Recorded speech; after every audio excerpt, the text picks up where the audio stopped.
বিশেষ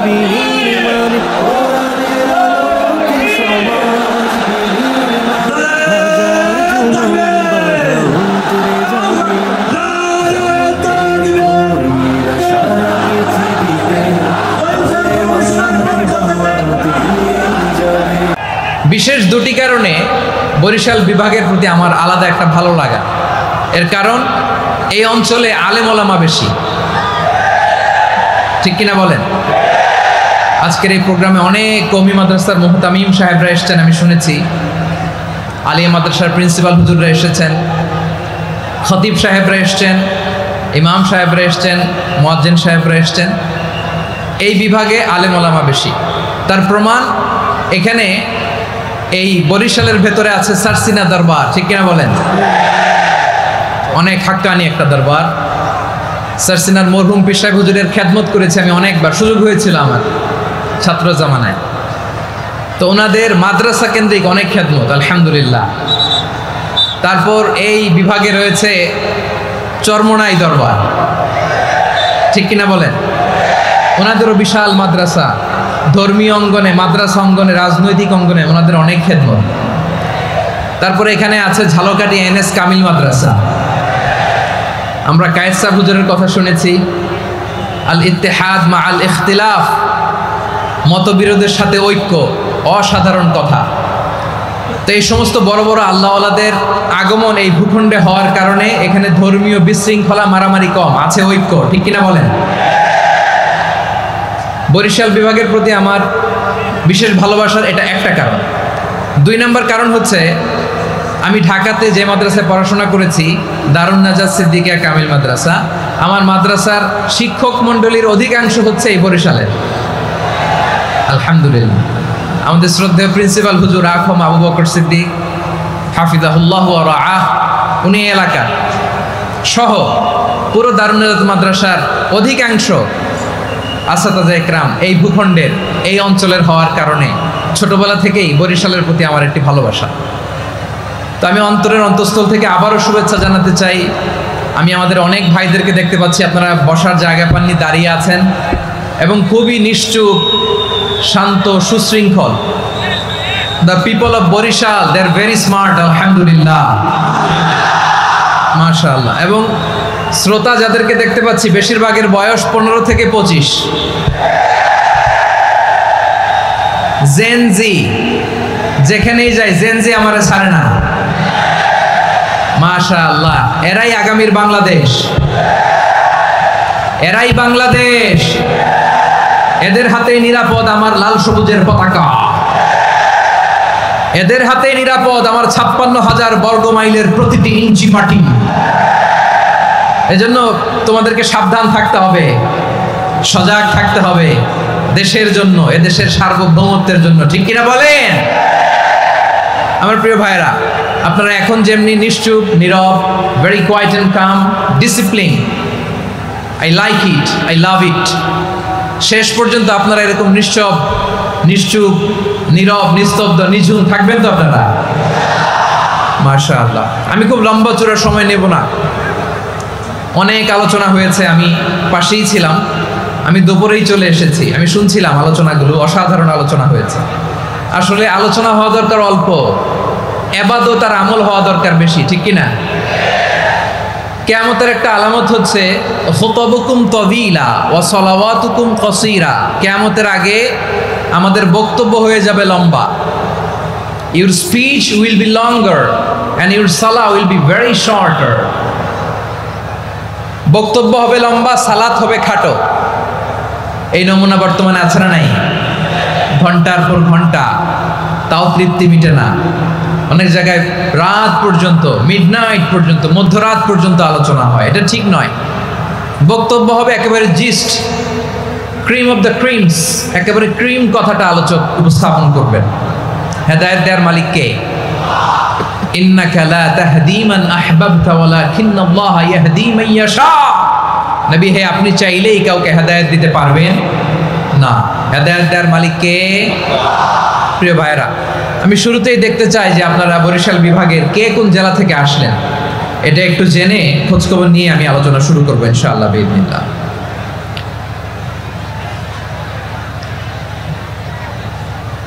প্রিয় ভাইরা, আমি দেখতে চাচ্ছি আপনাদের এই বরিশাল বিভাগের ভোলা জেলা আছে না একটা, দ্বীপ জেলা, ওখান থেকে কেউ আসতে পারছেন নাকি?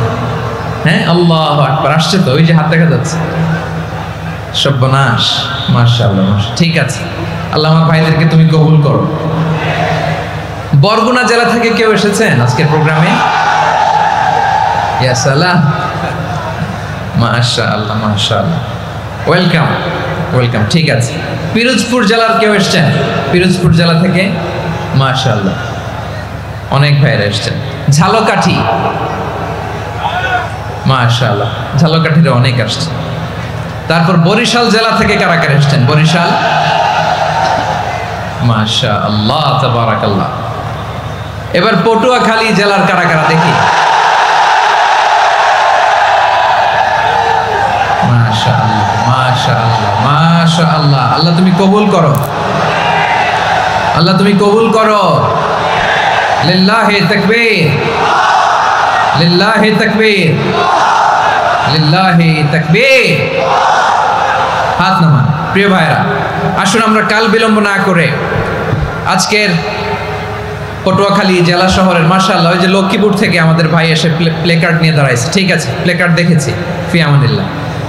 আচ্ছা, এই বরিশাল বিভাগের বাইরে থেকে কারা কারা আসছেন দেখি, কেউ আছেন কিনা? মাশাআল্লাহ, অনেক অনেক অনেক, মাশাআল্লাহ, আল্লাহ কবুল করুন, আল্লাহ কবুল করুন, ফি আমানিল্লাহ। চাঁদপুর, ঠিক আছে ঠিক আছে, হ্যাঁ, ইলিশের বাড়ি চাঁদপুর, ঠিক আছে, মাশাআল্লাহ। বসুন বসুন।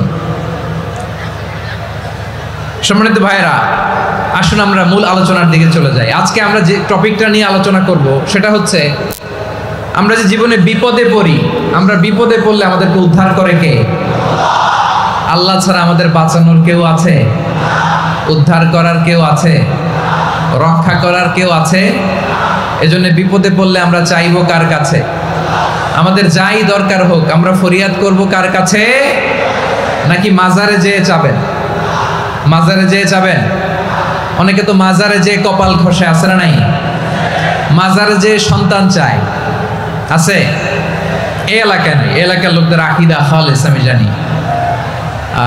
মাজারে যেয়ে কপাল ঘষে আর সন্তান চায়। আচ্ছা, মাজারে গেলে সন্তান পাওয়া যায়? আচ্ছা, মাজারে না গেলে যদি বাচ্চা না হতো, গরু ছাগলের যে বাচ্চা হয় ওরা কোন মাজারে মানত করে বলেন? কথা কি বুঝতেছেন? এই যে প্রতি বছর গরু ছাগল ভেড়া এগুলো যে বাচ্চা দেয়, এরা কোন মাজারে যে মানত করে? এজন্য চাইতে হবে একজনের কাছে, তিনি কে? আমার প্রিয় পটুয়াখালীবাসী, মাজার জিয়ারত করা সুন্নাহ। আমরা মাজার জিয়ারত করব, আল্লাহ ওয়ালাদের কবরে যাব, আমরা সেখানে যে সালাম দিব, দোয়া করব, নিজের জন্য করব, কবরে শুয়ে থাকা মাইয়েতের জন্য করব, পুরো মুসলিম উম্মার জন্য করব। কিন্তু কবরে যিনি শুয়ে আছে ওই বাবার কাছে সন্তান চাওয়া যাবে? চাকরি চাওয়া যাবে? সফলতা চাওয়া যাবে? সফলতা দেয় কে? সবাই বলেন নাই, আওয়াজ করে বলেন, সফলতা দেওয়ার মালিক কে? একথাই রব্বুল আলামিন বলেন, ওয়া ইয়ামসাসকাল্লাহু বিদুররিন ফালা কাশিফা লাহু ইল্লা হু ওয়া ইয়ুরিদকা বিখাইরিন ফালা রাদ্দা লিফাদলি ইউসিবু বিহি মান ইয়াশাউ মিন ইবাদিহি ওয়া হুয়াল গফুরুর রহিম। আল্লাহু আকবার। আল্লাহ বললেন, ওয়া ইয়ামসাসকাল্লাহু বিদুররিন ফালা কাশিফা লাহু ইল্লা হু। আল্লাহ যদি তোমাকে কোনো বিপদ স্পর্শ করায়, আল্লাহ যদি তোমারে কোনো বিপদে ফেলে দেয়, ওই বিপদ থেকে উদ্ধার করার তিনি ছাড়া আর কেউ নাই। জোরে বলেন ঠিক কিনা? তিনি যদি কোনো বিপদে ফেলেন, তিনি ছাড়া বিপদ থেকে উদ্ধার করার কেউ নাই। আর তিনি যদি তোমার প্রতি কোনো অনুগ্রহ করতে চান, ওই অনুগ্রহ ঠেকিয়ে দেওয়ার ক্ষমতাও কারো নাই। আল্লাহ যদি আপনার সফলতা দিতে চায়, পৃথিবীর কোনো শক্তি ওই সফলতাকে থামাতে পারে? এজন্য আল্লাহ বললেন, খবরদার, চিন্তার আকীদা খালিস করে নাও। ওয়া ইয়ামসাসকাল্লাহু বিদুররিন ফালা কাশিফা লাহু ইল্লা হু। আল্লাহ বিপদে ফেললে বিপদ থেকে উদ্ধার করার কেউ থাকে না। আর আল্লাহ যদি তোমার প্রতি দয়া দেখাতে চান, অনুগ্রহ করতে চান, ওই অনুগ্রহকে প্রতিরোধ করার মতো ক্ষমতা কারো নাই। তিনি তার বান্দাদের মধ্য থেকে যাকে ইচ্ছা তাকে দেন, যত ইচ্ছা তত দেন। তিনি ক্ষমাশীল, তিনি মেহেরবান। সুবহানাল্লাহ। তিনি ক্ষমাশীল, তিনি মেহেরবান। তাহলে এই আয়াত থেকে আমরা বুঝতে পারলাম, আমরা যদি বিপদে পড়ি আমাদেরকে কেউ বাঁচাতে পারে না। আমার বাবা আমারে বাঁচাতে পারে? হ্যাঁ? আমার মা আমাকে বাঁচাতে পারে? আমার বন্ধু আমারে বাঁচাতে পারে? আমার দলের কর্মী আমাকে বাঁচাতে পারে? আমার পীর সাহেব আমারে বাঁচাতে পারে?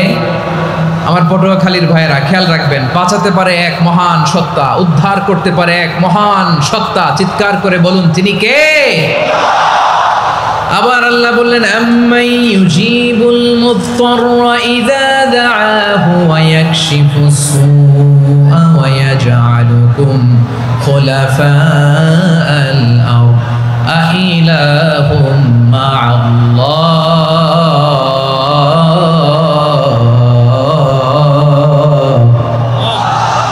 ক্বালিলাম মা তাযাক্কারুন। রব্বুল আলামিন বলেন, বিপদে পড়ে কাতর কণ্ঠে চিন্তাগ্রস্ত হয়ে যখন কেউ ফরিয়াদি হয়ে আল্লাহর ডাকে হাত তোলে, তখন এই ব্যক্তির ডাকে সাড়া দেয় কে? সবাই বলুন। কাতর কণ্ঠে বিপন্ন অবস্থায় আপনি যখন কেঁদে কেঁদে হাত তুলে আপনার দুঃখের কথা জানান, আপনি যখন ডাকেন তারে, তখন আপনার ডাকে সাড়া দেয় কে? আল্লাহ বলে, আমি সাড়া দেই। তোমাদের বিপদকে মুক্ত করে দেয় কে? ওই আল্লাহর সাথে কোনো উপাস্য আছে নাকি? কিন্তু খুব অল্প সংখ্যক লোকই তোমরা উপদেশ গ্রহণ করো। কথাটা কার? তাহলে বিপন্ন মানবতা যখন কাঁদে, মানুষ যখন বিপদে পড়ে নিরুপায় হয়ে ফরিয়াদ করে, তার ডাক শোনার কেউ নাই একজন ছাড়া। চিল্লায় বলেন তো, তিনি কে? এজন্য আমরা ফরিয়াদের হাত কার দিকে তুলব? প্রিয় পটুয়াখালী বলেন, ফরিয়াদের দুটো হাত আমরা কার দিকে তুলব? এবং খেয়াল রাখতে হবে, মাথার সাথে সেট করে নিতে হবে, আল্লাহ ছাড়া আমাকে উদ্ধার করার কেউ নাই। এই পৃথিবীতে কেউ আপন না। প্রিয় ভাই, বিপদে বললে বোঝা যায় কেউ আপন না। আপন শুধু একজন মহান সত্তা, তিনি কে? এটা কি আপনারা খেয়াল রাখতে পারবেন? হ্যাঁ, বিপদে আপদে কেউ আমাদের বাঁচাতে পারে না, তরাতে পারে না, মুক্তি দিতে পারে না, উদ্ধার করতে পারে না, একমাত্র আমার প্রভু ছাড়া, আল্লাহ ছাড়া। চিল্লায় বলেন ঠিক কিনা? এবং প্রিয় পটুয়াখালীর ভাইয়েরা, মাথার সাথে এটা সেট করে নিতে হবে যে আমাদের পুরো জীবনটাই পরীক্ষা। পুরো জীবনটাই কি? The life is a test. পুরো জীবনটাই পরীক্ষা। এই জীবনে বিপদ আসবে, আপদ আসবে, পরীক্ষা আসবে, সবার জীবনে এটা থাকে। এক একজনের পরীক্ষা এক এক রকম। আমার পরীক্ষা একরকম, মাসুদ ভাইয়ের পরীক্ষা একরকম, চৌধুরী সাহেবের পরীক্ষা একরকম, আপনার পরীক্ষা একরকম, ওনার পরীক্ষা আবার আরেক রকম। পুরো পৃথিবীটাই পরীক্ষা ক্ষেত্র, সবাই পরীক্ষা দিচ্ছি, কিন্তু কারো পরীক্ষার প্রশ্নের সাথে কারোটার মিল নাই। সুবহানাল্লাহ পড়বেন না? পুরোটাই পরীক্ষা ক্ষেত্র, সবাই পরীক্ষার্থী, কিন্তু প্রশ্নপত্র একটার সাথে আরেকটা মিলে না। One doesn't match the other. একজনেরটার সাথে আরেকজনেরটা মিলে না। কাউকে আল্লাহ তাআলা ধনী বানিয়ে পরীক্ষা করেন। কি বানিয়ে? কথা কি বুঝতেছেন নাকি কষ্ট হচ্ছে? কষ্ট হচ্ছে আপনাদের? কাউকে আল্লাহ ধনী বানিয়ে পরীক্ষা করেন, আবার কাউকে আল্লাহ তাআলা গরিব বানিয়ে পরীক্ষা করেন, কাউকে আল্লাহ অসুস্থ বানিয়ে পরীক্ষা করেন। কেউ দেখবেন যে দুরারোগ্য ব্যাধিতে আক্রান্ত, ডাক্তার বলেছে আর সময় নাই, দুরারোগ্য ব্যাধি, ক্যান্সার, যার নেই কোনো অ্যান্সার, তার জন্য পরীক্ষা হচ্ছে এই রোগ। আরেক লোক দেখবেন তার আবার রোগ বালাই নাই, মাশাআল্লাহ, তাকে আল্লাহ তাআলা আর্থিক দৈন্যতা, দারিদ্রতা দিয়ে পরীক্ষা করছেন। এরকম আছে না নাই? টাকা পয়সা নাই, দিন আনে দিন খায়, যা আছে তাতে চলে না, এটা তার জন্য পরীক্ষা। আবার আরেক শ্রেণীর লোক দেখবেন তাকে আল্লাহ অসুস্থতাও দেয় নাই, দারিদ্রতাও দেয় নাই, তার দাম্পত্য জীবনের সমস্যা আছে না নাই? স্ত্রী কথা শোনে না, অথবা ছেলে মেয়ে কথা শোনে না। তাহলে পরীক্ষা সবার জীবনে আছে, এক একজনের পরীক্ষাটা এক এক রকম। আল্লাহ তাআলা দেখতে চায় যে এই পরীক্ষার সময় আমরা কিরকম রেসপন্স করি। How to deal with the test. কিভাবে এই বিপদ আপদ পরীক্ষাগুলোকে আমরা হ্যান্ডেল করব, ডিল করব, এটা হচ্ছে আজকের আলোচনার বিষয়। বুঝতে পেরেছেন সবাই আমার প্রিয় ভাইয়েরা? তাহলে পরীক্ষাময় আমাদের জীবন, আপদ পরীক্ষা এটা মানুষের পিছু ছাড়ে না। সবার জীবনে পরীক্ষা আছে, নবীদের জীবনেও পরীক্ষা ছিল। সাহাবারা জিজ্ঞেস করেছেন, ইয়া রাসূলুল্লাহ আইয়ুন নাসি আশাদ্দু বালাআন ফিদ দুনিয়া, এই দুনিয়ার বুকে কাদের পরীক্ষা সবচেয়ে বেশি? বিশ্বনবী বলেছেন আল আম্বিয়া, এই পৃথিবীতে সবচেয়ে বেশি পরীক্ষা আল্লাহ তাআলা নিয়ে থাকেন নবীদের। কাদের? নবীদের। সুম্মাল আমসাল ফাল আমসাল, এরপরে নবীদের পরের স্তরে যারা তাদের পরীক্ষা, এরপরে তাদের পরের স্তরে যারা তাদের পরীক্ষা, সিদ্দিকিনদের, শুহাদাদের, সলিহিনদের, আল্লাহওয়ালাদের। যার ঈমান যত মজবুত তার জীবনে পরীক্ষাও তত বেশি। চিল্লায় বলেন ঠিক কিনা? তাহলে মুমিনরা, বিশ্বাসীরা, আমরা কি পরীক্ষা বিপদ আপদে ভয় পাই? হ্যাঁ, বিপদ দেখলে ভয় লাগে আপনাদের? ভয় লাগে? হ্যাঁ না, মুমিনরা বিপদে ভয় পায় না, তারা হতাশ হয় না, সুবহানাল্লাহ, তারা নিরাশ হয় না। বিশ্বাসীরা হাল ছেড়ে দেয় না, তারা ভরসা রাখে একজনের উপর। চিল্লায় বলতে হবে তিনি কে? কারণ মুমিন জানে the grief isn't permanent, the test isn't permanent, the struggle in our life isn't permanent. আমাদের জীবনের দুঃখ, কষ্ট, স্ট্রাগল এগুলো পার্মানেন্ট নয়। After every difficulties there is an ease. সব কষ্টের পরেই একটা সুখ আছে না নাই? রব্বুল আলামিন বলেন ফা ইন্না মাআল উসরি ইউসরা, ইন্না মাআল উসরি ইউসরা, ভয় পেও না, চিন্তা করো না, কষ্টের সাথেই আমি রেখে দিয়েছি স্বস্তি। সুবহানাল্লাহ বলেন। মুমিন জীবনে বিপদ যত বেশি, কষ্ট যত বেশি, তার সামনে সফলতা তার চেয়েও বেশি। ঠিক কিনা বলেন? কারণ বিশ্বাসীরা জানে রাত্রি যত গভীর হয়, সুবহে সাদিকের সময় তত আগাতে থাকে। গর্ভবতী নারীর পেটের ব্যথা যত বাড়তে থাকে, ঘরে নতুন মেহমান আগমনের সময় ঘনাতে থাকে। মুমিনদের উপর বিপদ, অত্যাচার, আপদ, পরীক্ষা যত বাড়তে থাকে, কালেমার পতাকা উড্ডয়নের সময় কাছে আসতে থাকে। বিশ্বাসীদের এগুলো হিসাব মিলানো অনেক আগে, এগুলো অনেক আগে হিসাব মিলানো। দুঃখের আধার শেষে সুখের আলো মিটি মিটি হাসে। চিল্লায় বলেন ঠিক কিনা? দুঃখ যত বেশি, পরীক্ষা যত বেশি, কষ্ট যত বেশি, সুখের সময় তত কাছাকাছি। চিল্লায় বলতে হবে ঠিক কিনা? এজন্য মুমিন জীবনে পরীক্ষা বেশি, মুমিনদের হতাশা নাই, মুমিনরা নিরাশ হয় না, হতাশ হয় কাফিররা। মুমিনরা কখনো হাল ছেড়ে দেয় না, মুমিনরা ভরসা রাখে একজনের উপর, তিনি কে? তাহলে আমার প্রিয় পটুয়াখালীবাসী, বিপদ থাকবে, পরীক্ষা থাকবে, এই বিপদ থেকে আমাদেরকে উদ্ধার করবেন একজন, তিনি কে? আমরা শুধু আল্লাহর উপরই ভরসা রাখবো। রাজি আছেন তো? চাইবো একজন সত্তার কাছে, আওয়াজ করে বলুন তিনি কে? একজন সত্তার কাছে চাইবে। বিশ্বনবী ওনার চাচাতো ভাই আব্দুল্লাহ ইবনে আব্বাস রাদিয়াল্লাহু তাআলা আনহুকে বললেন, ইয়া আব্দুল্লাহ ইবনুল আব্বাস, হে আব্দুল্লাহ ইবনে আব্বাস, ইযা সাআলতা ফাসআলিল্লাহ, যখন চাইবে আল্লাহর কাছে যাও। ও আব্দুল্লাহ, যখন চাইবা আল্লাহর কাছে চাও। ওয়া ইযা ইসতাআনতা ফাসতাইন বিল্লাহ, যখন সাহায্য চাইবা আল্লাহর কাছে ফরিয়াদ করো। জেনে রেখো ও আব্দুল্লাহ, ওয়া'লাম আন্নাল উম্মাতা লাউ ইজতামাআত আলা আন ইয়ানফাউকা বিশাইইন লাম ইয়ানফাউকা ইল্লা বিশাইইন ক্বাদ কাতাবাহু আল্লাহু লাক। ও আব্দুল্লাহ, জেনে রেখো, মনে রেখো, গোটা বিশ্বের সবাই মিলে যদি তোমার উপকার করতে চায়, ততটুকুই তারা করতে পারবে যতটুকু আল্লাহ তোমার নসিবে সেটা লিখে রেখেছে। ঠিক কিনা বলেন?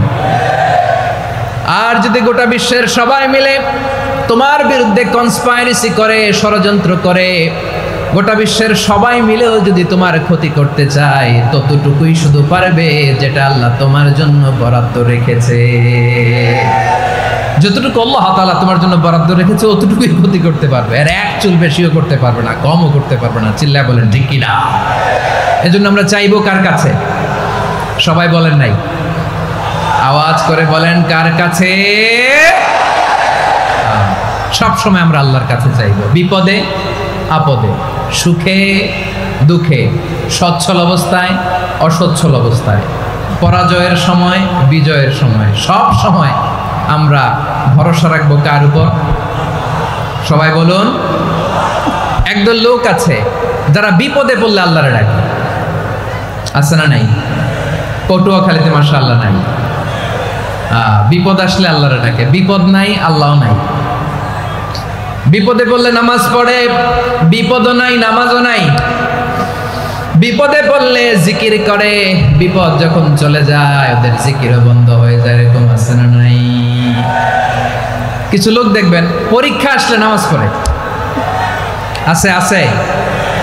জেনজি আওয়াজ করো, এরকম আছে? এই কমন পড়ে গেছে, কমন পড়ছে। দেখবেন পরীক্ষার সময় নামাজ পড়ে, পরীক্ষাও নাই নামাজও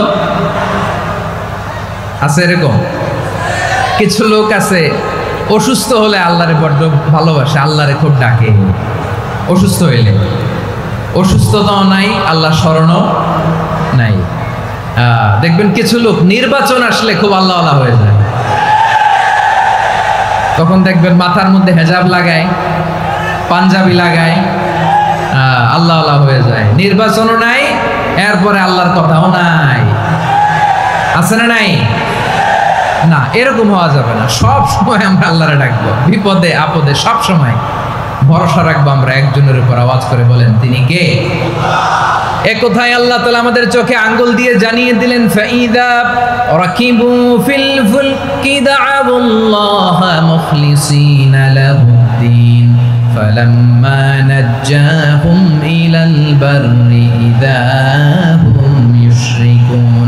আল্লাহ বলে একদল লোক আছে, তারা যখন নৌযানে চড়ে, জলযানে চড়ে, সাগরের মধ্যে যখন জাহাজে চড়ে, লঞ্চে চড়ে, তারা যখন তুফানের সম্মুখীন হয় তখন তারা আল্লাহরে বড্ড বেশি ডাকে, একান্তভাবে ডাকে, বিশুদ্ধ চিত্তে ডাকে। আবার তুফান থেকে তাদেরকে সেফ জোনে নিয়ে, নিরাপদ জোনে নিয়ে যখন বন্দরে আমি আল্লাহ তাদেরকে ভিড়িয়ে দেই, ওই লোকগুলো আবার আমি আল্লাহর সাথে শিরিক করে। এরকম আছে না নাই? জাহাজে উঠছে, সাগরের মাঝখানে তুফান, ওই সময় দেখবেন আল্লাহ কারে কয়। এই কথা তো আপনাদেরকে বোঝানো সহজ, আপনারা তো নদীর দেশের মানুষ। লঞ্চে চড়েন নাই কারা কারা? দেখি, লঞ্চে চড়ছেন? হ্যাঁ, লঞ্চে চড়ে নাই এরকম একজনও নাই এখানে। আচ্ছা, লঞ্চে উঠছেন কে কে? দেখি। মাশাআল্লাহ মাশাআল্লাহ মাশাআল্লাহ, ঠিক আছে, আপনাদের বোঝানো সহজ। আচ্ছা, লঞ্চে উঠে তুফানের সম্মুখীন হয়েছেন, জলোচ্ছ্বাস, সবাই? মাশাআল্লাহ। তো এই ওয়াজ তো আপনাদের মুখস্থ, ঠিক কিনা বলেন? আমার বলার দরকার নাই, বলেন।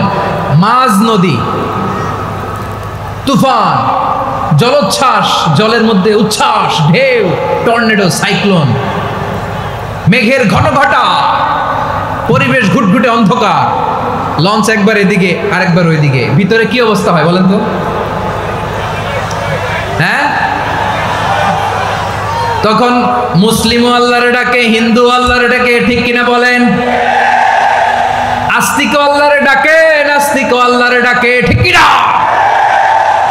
লঞ্চের ভেতর, স্টিমারের ভেতর কান্নারে রোল পড়ে যায়, চিৎকারের রোল পড়ে যায়, সবার মুখ দিয়ে শুধু একটা আওয়াজ, লা ইলাহা লা ইলাহা লা ইলাহা সুবহানাল্লাহ আলহামদুলিল্লাহ লা ইলাহা। আল্লাহ নামের জিকির করবে যারা, আল্লাহর কাছে প্রিয় তারা, আল্লাহর কাছে প্রিয় যারা, জান্নাতে প্রবেশ করবে তারা। জোরে লা ইলাহা লা ইলাহা ইল্লাল্লাহ লা ইলাহা ইল্লাল্লাহ মুহাম্মাদুর রাসূলুল্লাহ সাল্লাল্লাহু আলাইহি ওয়াসাল্লাম। আমার প্রিয় পটুয়াখালীবাসী, তাহলে লঞ্চের ভেতরে যখন আমরা তুফানের মধ্যে পড়ি তখন সবাই মিলে আমরা একটা নামের জিকির করি। নামটা কার? মুসলমানেরাও ডাকে, হিন্দুরাও ডাকে, আস্তিকও ডাকে, নাস্তিকও ডাকে, সবাই ডাকে একজনকে, তিনি কে? আবার দেখবেন ওই আল্লাহ তুফানের পরে ঝড়ের পরে ওই লঞ্চটাকে যখন সদর ঘাটে ফিরিয়ে দেয়, আবার আমরা নাফরমানি শুরু করে দেই। সে কোথায় আল্লাহ বললেন, ফাইদা রাকিবু ফিল ফুলকি দা'আউল্লাহ মুখলিসিনা লাহুদ্দিন ফালাম্মা নাজ্জাহুম ইলাল বাররি ইযা হুম ইউশরিকুন। সাগরে যখন তুফানে পড়ে আমি আল্লাহর ডাকে, আবার আমি আল্লাহ যখন বাঁচিয়ে দেই, আবার আমি আল্লাহর সাথে শিরিক শুরু করে। আমরা কি এরকম হতে চাই নাকি? এরকম করবেন? হ্যাঁ না, আমরা তুফানে পড়লেও আল্লাহরে ডাকি, আবার বাঁচায় দেওয়ার পরেও ডাকি কারে? আল্লাহকেই ডাকি। বিমানের মধ্যে মাঝে মাঝে দেখবেন যে এয়ার টার্বুলেন্স হয়, জানেন? এয়ার টার্বুলেন্স জানেন তো? মাঝে মাঝে বিমানটা বাউন্সিং করে, বাম্পি, ভেরি বাম্পি ওয়েদার। শোনেন নাই? 40,000 ফিট উপরে যখন থাকে তখন পাইলট মাঝে মাঝে বলে, dear passengers, ladies and gentleman, right now we are flying 40,000 feet above the ground and we are passing very air turbulence, very heavy air turbulence right now. Please fasten your seat belt. দেখবেন মাঝে মাঝে বলে যে, ভদ্র মহিলা, ভদ্র মহোদয়গণ, আমরা 40,000 ফিট উপর দিয়ে যাচ্ছি আর এয়ার টার্বুলেন্স ফেস করছি, মেহেরবানি করে আল্লাহর রাস্তে সিট বেল্ট বাঁধুন। তখন বিমানটা এরকম বাউন্সিং করে, শেকিং করে। আপনারা মুখোমুখি হয়েছেন? ইদানিং এই এয়ার টার্বুলেন্স বেড়ে গিয়েছে। গত বছর আমার ইন্টারন্যাশনাল অনেকগুলো ফ্লাইট ছিল, তো আমি দেখলাম যে আগের ফ্লাইটগুলোর তুলনায় এখন এয়ার টার্বুলেন্স খুব বেশি। আমি একটু রিসার্চ করে দেখলাম, ক্লাইমেট চেঞ্জের কারণে, জলবায়ু পরিবর্তনের কারণে আকাশের বাতাসের মুভমেন্টে পরিবর্তন হয়েছে, ফলে এখন বিমান শেকিং করে বেশি, বাউন্সিং, বাম্পি ওয়েদার। তো বলেন তো, 40,000 ফিট উপরে যখন আপনি, কয় হাজার ফিট? সবাই বলুন, কয় হাজার ফিট?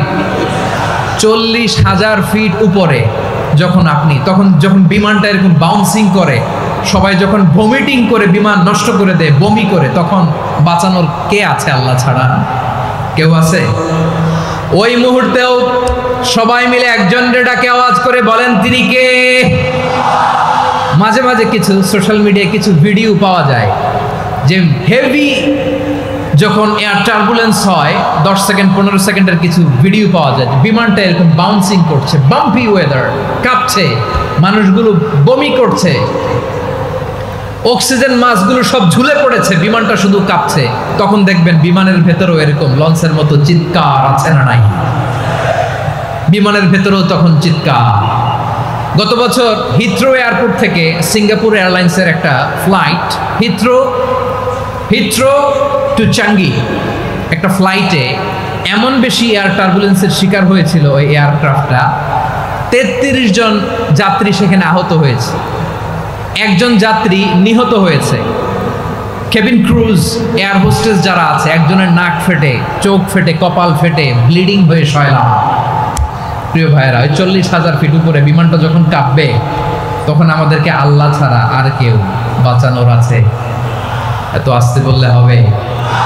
ওই কঠিন মুহূর্তে আমার বাবা আমারে বাঁচাতে পারে, আমার বন্ধু আমারে বাঁচাতে পারে। এই গ্রাউন্ডে, জমিনের বুকে আমার প্রোটোকল, আমার ক্ষমতা, আমার দাম্ভিকতা, কোনো কিছু আমারে বাঁচাতে পারে? একজন ছাড়া, চিল্লায় বলতে হবে, তিনি কে? সে আল্লাহ বললেন, গোলাম, আমি বিপদের সময় ঠিকই তোমাদের বাঁচিয়ে নেই। ওই বিমানের ভেতরে 40,000 ফিট উপরে যখন তোমরা এয়ার টার্বুলেন্সের শিকার হও, তখন নাস্তিকও আল্লাহরে ডাকে, হিন্দু আল্লাহরে ডাকে। জোরে বলেন ঠিক কিনা? আবার বিমানটা যখন শান্ত হয়ে যায়, একটু পরেই বিমানের স্ক্রিনের মধ্যে হিন্দি সিনেমা খোঁজে। বিমানের স্ক্রিনে কিন্তু বিশাল ওখানে আফলাম ফিল্মের একেবারে বোঝাই করা। বিমানটা শান্ত হলে আবার হিন্দি সিনেমা দেখা শুরু করে। একটু আগে ডাকছিল কারে? দেখবেন বাংলাদেশে আমাদের ক্রিকেটাররা যখন অন্য কোনো দেশের সাথে খেলে, অনেক সময় এমন হয়, বল বাকি একটা, রান দরকার 6টা। বল বাকি কয়টা? পটুয়াখালী বুঝে নাই বোধহয়। বল বাকি কয়টা? একটা। রান দরকার। আপনি দেখবেন ক্যামেরাম্যান তখন গ্যালারিতে খালি দেখায় দর্শকদের যে কি অস্থিরতা। হিপ হপ স্টাইলের মেয়েটা, যে মেয়েটার ওড়না এতক্ষণ ছিল গলায়, এতক্ষণ কইছিল, ওই মেয়েটা দেখবেন ওড়নাটা টেনে মাথায় দিয়ে এরকম মুনাজাত ধরতেছে, আল্লাহ আল্লাহ একটা ছক্কা। আল্লাহ আল্লাহ আমার লাল সবুজের পতাকারে তুমি অপমানিত কইরো না আল্লাহ। ইন্ডিয়ার সাথে আমাদের খেলা আল্লাহ। আল্লাহ একটা ছক্কা, একটা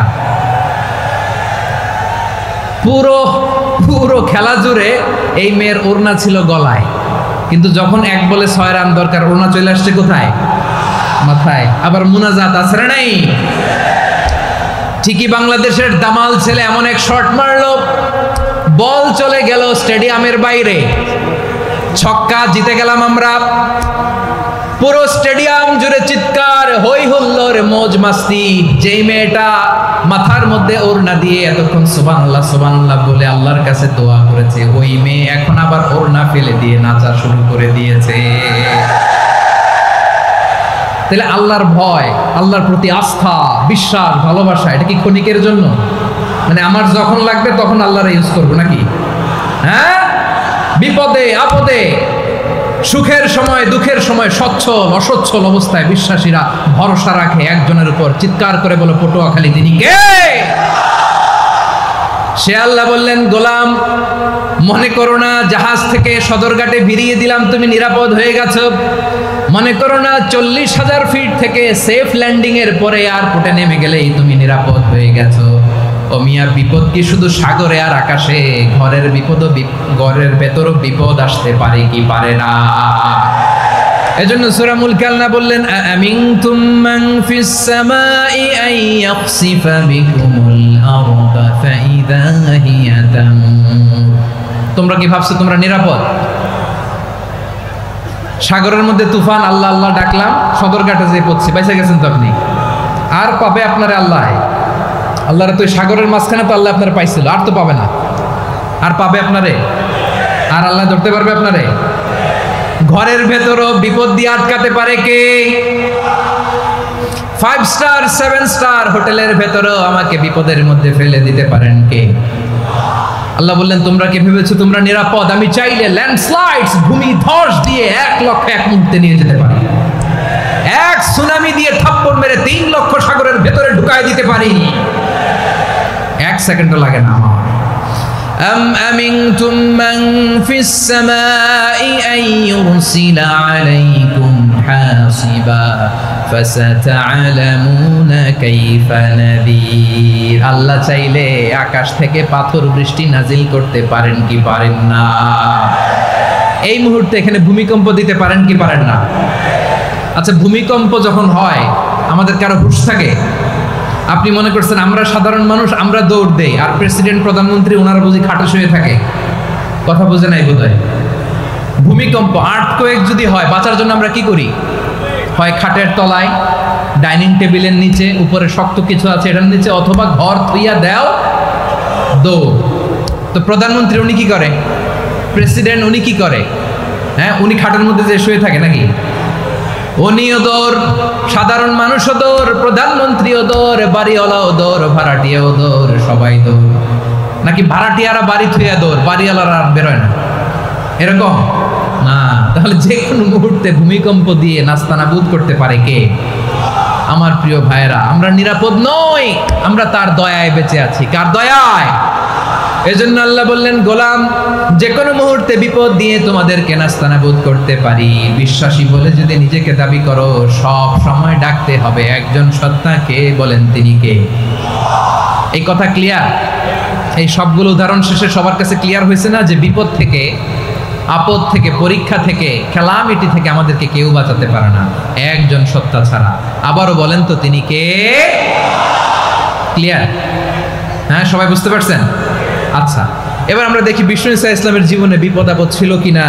উনি বিপদ আসলে কিভাবে ডিল করতেন, বিপদ আসলে কোন দোয়া পড়তে হয়, কিভাবে ফরিয়াদের হাত উত্তোলন করতে হয়, কিভাবে রবের দরবারে নতজানু হয়ে ফরিয়াদ করতে হয়, এটা জানার দরকার আছে না নাই?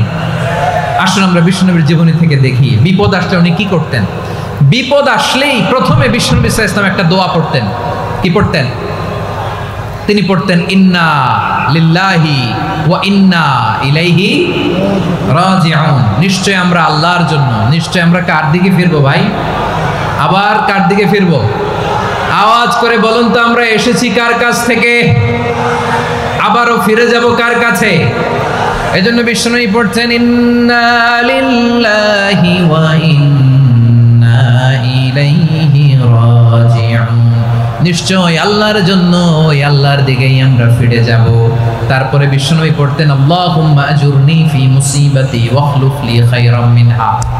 একসাথে প্রথমে পড়তেন ইন্না লিল্লাহি ওয়া ইন্না ইলাইহি রাজিউন, তারপর পড়তেন আল্লাহুম্মা আজুরনি ফি মুসিবাতি ওয়াখলুফ লি খায়রাম মিনহা, মানে আল্লাহ এই যে আমি বিপদে ধৈর্য ধারণ করলাম এটার সব তুমি আমারে দাও, আর যেটা হারালাম এর চেয়ে ভালো কিছু দিয়ে মেকআপ করে দিও, ভালো কিছু দিয়ে বদল করে দিও। সুবহানাল্লাহ পড়েন। তাহলে বিপদ আসলে আমরা কি পড়ব? কথা বলেন। এই যে আমি শুয়েছিলাম, নাশিদ গাচ্ছিল ওরা, এদেশে পরস্পরে দেখা হলে দেয় সালাম, এদেশে আমজনতার হৃদয় জুড়ে পাকালাম, এদেশে বিপদ এলে সর্বজনে সর্বক্ষণে দোয়া পড়ে ইন্না লিল্লাহ। কি পড়ে? সুবহানাল্লাহ সুবহানাল্লাহ সুবহানাল্লাহ সুবহানাল্লাহ। এদেশে আজান শুনে সূর্য ওঠে শহর গ্রামে, এদেশে আজান শুনে সূর্য ডুবে সন্ধ্যা নামে, এদেশে সকল কাজে সবাই বলে বিসমিল্লাহ, এদেশে ভালো কিছু দেখে শুনে হাসি মুখে সবাই বলে মাশাআল্লাহ। সুবহানাল্লাহ পড়ে। তাহলে বিপদ এলে আমরা কি পড়ি? কথা বুঝলে সবাই উত্তর দিতে হবে, বিপদ এলে কি পড়ি? তাহলে বিপদ এলেই আমরা এখন থেকে ইন্না লিল্লাহ পড়বো, নাকি হাই হুতাশ করবেন? একদল আছে হাই হুতাশ করে, হায় আল্লাহ রে মোর কি হইল রে, মুই কি হরমু রে, মুই কমবে জামু রে, আছে না নাই? এরকম বিলাপ করতে নিষেধ করেছেন বিশ্বনবী। কি করব, কই যাব, কি হবে, হায় হায়, এরকম হাহুতাশ আছে না নাই? বিশ্বাসীরা হাহুতাশ করে না, তারা ইন্না লিল্লাহ পড়ে। কি পড়ে মনে থাকবে? আমরা পড়বো ইন্না লিল্লাহি ওয়া ইন্না ইলাইহি রাজিউন। নিশ্চয়ই আমরা আল্লাহর জন্য, আমরা আল্লাহর দিকেই ফিরে যাব। এরপর পড়বো আল্লাহুম্মা আজুরনি ফি মুসিবাতি ওয়াখলুফ লি খায়রাম মিনহা। আল্লাহ আমি যে বিপদে ধৈর্য ধারণ করলাম এটার সওয়াব দিও, আর যা হারালাম তার চেয়ে ভালো কিছু দিয়ে বদল করে দিও। সুবহানাল্লাহ পড়েন। বিশ্বনবীর হাদিস শুনলেন উম্মে সালামা রাদিয়াল্লাহু তাআলা আনহা, ওনার স্বামী হলো আবু সালামা। মজার ঘটনা খেয়াল করে শুনেন আমার প্রিয় কলিজার টুকরা ভাইয়েরা, কানগুলো খরগোশের কানের মতো খাড়া করে আমার দিকে তাকান। সাইয়্যিদাতুনা উম্মে সালামা রাদিয়াল্লাহু তাআলা আনহা, ওনার স্বামীর নাম আবু সালামা। শ্রেষ্ঠ দম্পতি, শ্রেষ্ঠ ফ্যামিলি। প্রথমে হিজরত করেছিলেন হাবাসায়, পরে হিজরত করেছেন মদিনায়। উহুদ যুদ্ধের পরে ওনার স্বামী আবু সালামা ইন্তেকাল করলো, শহীদ হলো। সুবহানাল্লাহ পড়েন। যখন আবু সালামা ইন্তেকাল করলো, উম্মে সালামা রাদিয়াল্লাহু তাআলা আনহা কেঁদে কেঁদে হয়রান। আর নবীর শিখানো বাণী অনুযায়ী তিনি বারবার পড়ছিলেন ইন্না লিল্লাহ। কি পড়ছিলেন? মুই কই যামু, কি হরমু, এগুলো বলে নেই। কি বলছে? ইন্না লিল্লাহ। যেহেতু বিশ্বনবী বলেছেন কেউ যদি বিপদের প্রথম ধাক্কায় পড়ে ইন্না লিল্লাহি ওয়া ইন্না ইলাইহি রাজিউন, আল্লাহুম্মা আজুরনি ফি মুসিবাতি ওয়াখলুফ লি খায়রাম মিনহা, তাহলে এই বিপদে যে সে যা হারালো তার চেয়ে শ্রেষ্ঠ কিছু দিয়ে আল্লাহ তার বদল দিয়ে দিবে। এই হাদিস শুনে উম্মে সালামা রাদিয়াল্লাহু তাআলা আনহা, ওনার প্রাণ প্রিয় স্বামী আবু সালামার ইন্তেকালের পরে চোখের পানি ছাড়ে আর পড়ে ইন্না লিল্লাহি ওয়া ইন্না ইলাইহি রাজিউন, আল্লাহুম্মা আজুরনি ফি মুসিবাতি ওয়াখলুফ লি খায়রাম মিনহা। বারবার এই দোয়া পড়ে চোখের পানি ছাড়ে, এই দোয়া পড়ে চোখের পানি ছাড়ে, আর মনে মনে বলে আবু সালামার মতো ভালো মানুষ মদিনাতে নাই, আবু সালামার চেয়েও ভালো মানুষ মদিনাতে নাই, তার চেয়ে ভালো মানুষ কি করে আল্লাহ তাআলা আমারে দিবে, তার চেয়ে ভালো মানুষ তো আমি মদিনাতে দেখি না। চোখের পানি দিয়ে বুক ভাসায় আর নবীর হাদিসের উপর আমল করে পড়ে ইন্না লিল্লাহি ওয়া ইন্না ইলাইহি রাজিউন, ইন্না লিল্লাহি ওয়া ইন্না ইলাইহি রাজিউন। পড়তে পড়তে চোখের পানি ছাড়ে আর চিন্তা করে বিশ্বনবী বললেন এই দোয়া পড়লে যেটা হারালাম তার চেয়ে ভালো কিছু দিয়ে আল্লাহ পুরস্কার দেয়। আবু সালামের চেয়ে ভালো মানুষ মদিনার মধ্যে আর কে হতে পারে? কি আজীব তামাশা, কি অবাক করা ঘটনা। কিছুদিন পরে দেখা গেল সাইয়্যিদুল মুরসালিন রাহমাতাল লিল আলামিন স্বয়ং বিশ্ব নবী উম্মে সালামাকে বিয়ের প্রস্তাব পাঠিয়েছে। স্বয়ং বিশ্বনবী উম্মে সালামা রাদিয়াল্লাহু তাআলা আনহাকে বিয়ের প্রস্তাব পাঠিয়েছেন। উনি রাজি হয়ে গেলেন, বিয়ে হয়ে গেল, উনি হয়ে গেলেন উম্মুল মুমিনিন, আমাদের মা, পুরো মুসলিম উম্মার মা। চিৎকার করে বলেন আল্লাহু আকবার। তাহলে আমার প্রাণপ্রিয় ভাইয়েরা, বিপদে পড়লে আমরা পড়বো ইন্না লিল্লাহি ওয়া ইন্না ইলাইহি রাজিউন, আল্লাহুম্মা আজুরনি ফি মুসিবাতি ওয়াখলুফ লি খায়রাম মিনহা। করবেন? করবেন না? যারা যারা বিপদ আসলে এই দোয়াটা পড়বেন এখন থেকে, আওয়াজ করে ইনশাআল্লাহ বলেন। যা হারাইছেন তার চেয়ে শ্রেষ্ঠ জিনিস দিয়ে বদলা দিবে কে? বিশ্বাস হয়? একটু সন্দেহ লাগে মনে হয়, একটু সন্দেহ আছে? যাদের বিশ্বাস হবে তাদের কি আল্লাহ উত্তম বদলা দিবে, ঠিক কিনা বলেন? তাহলে বিপদে পড়লেই প্রথমে আমরা এটা পড়ব। দোয়াগুলো যদি এখন মুখস্থ না হয়, এই যে রেকর্ডিং হচ্ছে, পেয়ে যাবেন, কালকেই পেয়ে যাবেন। শুনে শুনে মুখস্থ করবেন। আমার মায়েরা, আমার বোনেরা, আপনাদের জন্য 3টি মাঠের অ্যারেঞ্জমেন্ট করা হয়েছে, আমি জানি। আপনারাও এই দোয়াগুলো পড়বেন, আপনার স্বামীকে শেখাবেন, সন্তানকে শেখাবেন, আপনার পুরো পরিবারটাকে জান্নাতের টুকরো বানিয়ে দিবে কে? তাহলে বিপদ আসলে প্রথমে কি পড়তে হবে এটা জেনে গেলাম। এরপরে বিপদ আসলে নিজেকে কি করে আল্লাহর কাছে সঁপে দিতে হয় এটাও জানার দরকার আছে না নাই? বিপদে প্রথমে ইন্নালিল্লাহ পড়লাম, ধৈর্য ধারণ করলাম, বিপদ থেকে উদ্ধারের সর্বোচ্চ চেষ্টা করলাম। আমার কাজ যখন শেষ, তখন আমি আমার এই বিষয়টা আল্লাহর কাছে সঁপে দিব। কার কাছে সুপর্দ করব? কার কাছে? বিপদে বললে কেমন করে নিজেকে আল্লাহর কাছে সঁপে দিতে হয়, আসুন সাইয়েদনা ইব্রাহিম আলাইহিস সালামের জীবনী থেকে জানি। আল্লাহর খলিল ইব্রাহিম আলাইহিস সালাম আমাদের মতো সমাজ ব্যবস্থা পায় নাই। আমরা জন্মের পরে আমাদের কানের ভেতরে আজান দিয়েছে কে? একামত দিয়েছে কে? আমাদের বাপদাদারা আমাদের কানে আজান দিয়েছে কি? দেয় নাই।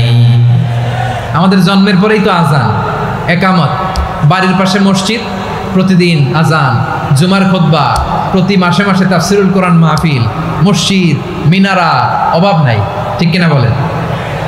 আপনি যেই সুন্দর ইসলামিক এনভায়রনমেন্ট পেয়েছেন, আমাদের ইব্রাহিম খলিল উনিও কি এরকম পেয়েছিলেন? হ্যাঁ, উনি জন্মের পর পরে ওনার কানে আজান দিয়েছে কেউ? আমার প্রিয় ভাইরা, আগা গোড়া একটা শিরকি পরিবেশ উনি জন্মগ্রহণ করেছেন। উনি ছাড়া ওই তল্লাটে একজনও আল্লাহর উপর বিশ্বাসী নাই। কল্পনা করতে পারেন? গোটা তল্লাটে, গোটা দেশে বিশ্বাসী মুমিন, আল্লাহর উপর বিশ্বাস স্থাপনকারী কয়জন? সবাই বলেন কয়জন? বাকি সব মুশরিক। বাকি সব মুশরিক নিজের সাথে নিজে শক্ত বোঝাপড়া করে, অ্যানালজি করে, সেলফ কনভারসেশন করে উনি মহা সত্যের সন্ধান পেয়েছে। উনি আকাশের তারা দেখে ভাবে মনে হয় এটাই আমার খোদা, পরে দেখে তারা নাই, মনে মনে বলে না তাইলে এটা না। আবার চাঁদ দেখে বলে চাঁদটা বড় মায়া লাগে, মনে হয় এটাই আমার রব, পরে দেখে চাঁদও নাই, কয় না এটা না। এরপরে দ্বীপ প্রহরের জলজলে সূর্যটা খা খা করে গোটা পৃথিবীটারে রৌদ্র দিয়ে তাতিয়ে রাখে। তিনি ভাবলেন মনে হয় এটাই আমার রব, কারণ এটাই তো সবচেয়ে বড়। কিন্তু বিকেল বেলা ওই সূর্যটাও যখন চলে যায়, সাইয়েদনা ইব্রাহিম বলে না এটাও তো নাই, আমার খোদা যদি আমারে ছেড়ে চলে যায়, বিপদে পড়লে আমারে উদ্ধার করবে কে? এভাবে নিজের সাথে অ্যানালজি, সেলফ কনভারসেশন করতে করতে করতে তিনি মহা সত্যের সন্ধান পেয়েছেন। সুবহানাল্লাহ।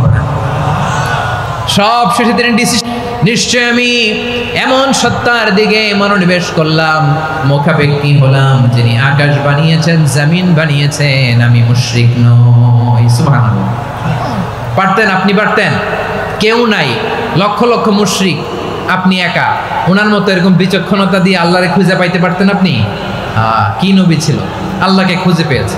যখন আল্লাহর ইবাদত শুরু করলো, এই কথা ছড়ায় পড়লো চারদিকে। নমরুদ সাইয়েদনা ইব্রাহিমকে ডেকে পাঠালেন।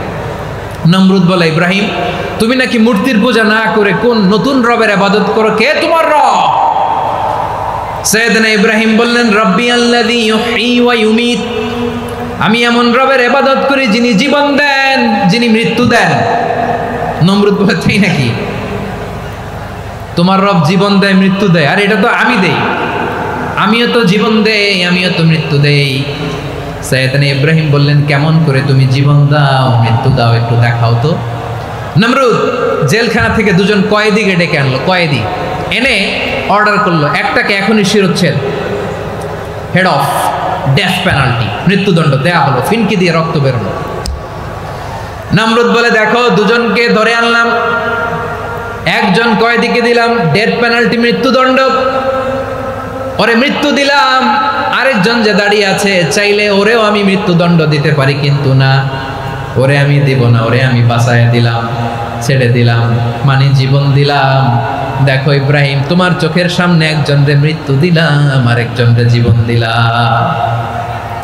আপাত দৃষ্টিতে তাই তো, একজনরে তো জীবন দিল, আরেকজনরে মৃত্যু দিল। সাইয়েদনা ইব্রাহিম এবার বিপাকে পড়ে গেলেন, কিন্তু এক একজন নবীকে আল্লাহ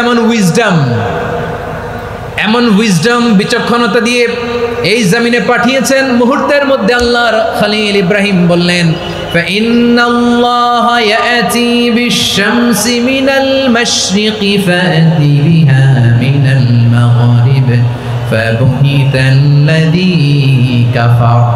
আল্লাহর খলিল ইব্রাহিম বললেন, নমরুদ বুঝলাম তুমি জীবন দাও, মৃত্যু দাও, দেখলাম, কিন্তু আমার রব, আমার আল্লাহ প্রতিদিন সকালবেলা উষা লগ্নে ওই পূর্ব দিগন্ত থেকে সূর্যটাকে উদিত করেন, সাঁঝের বেলা, বিকেল বেলা, কুথুরি লগ্নে, সন্ধ্যাবেলা ওই দ্বিপ্রহরের জলে সূর্যটাকে পশ্চিম দিগন্তে ডুবিয়ে দেন।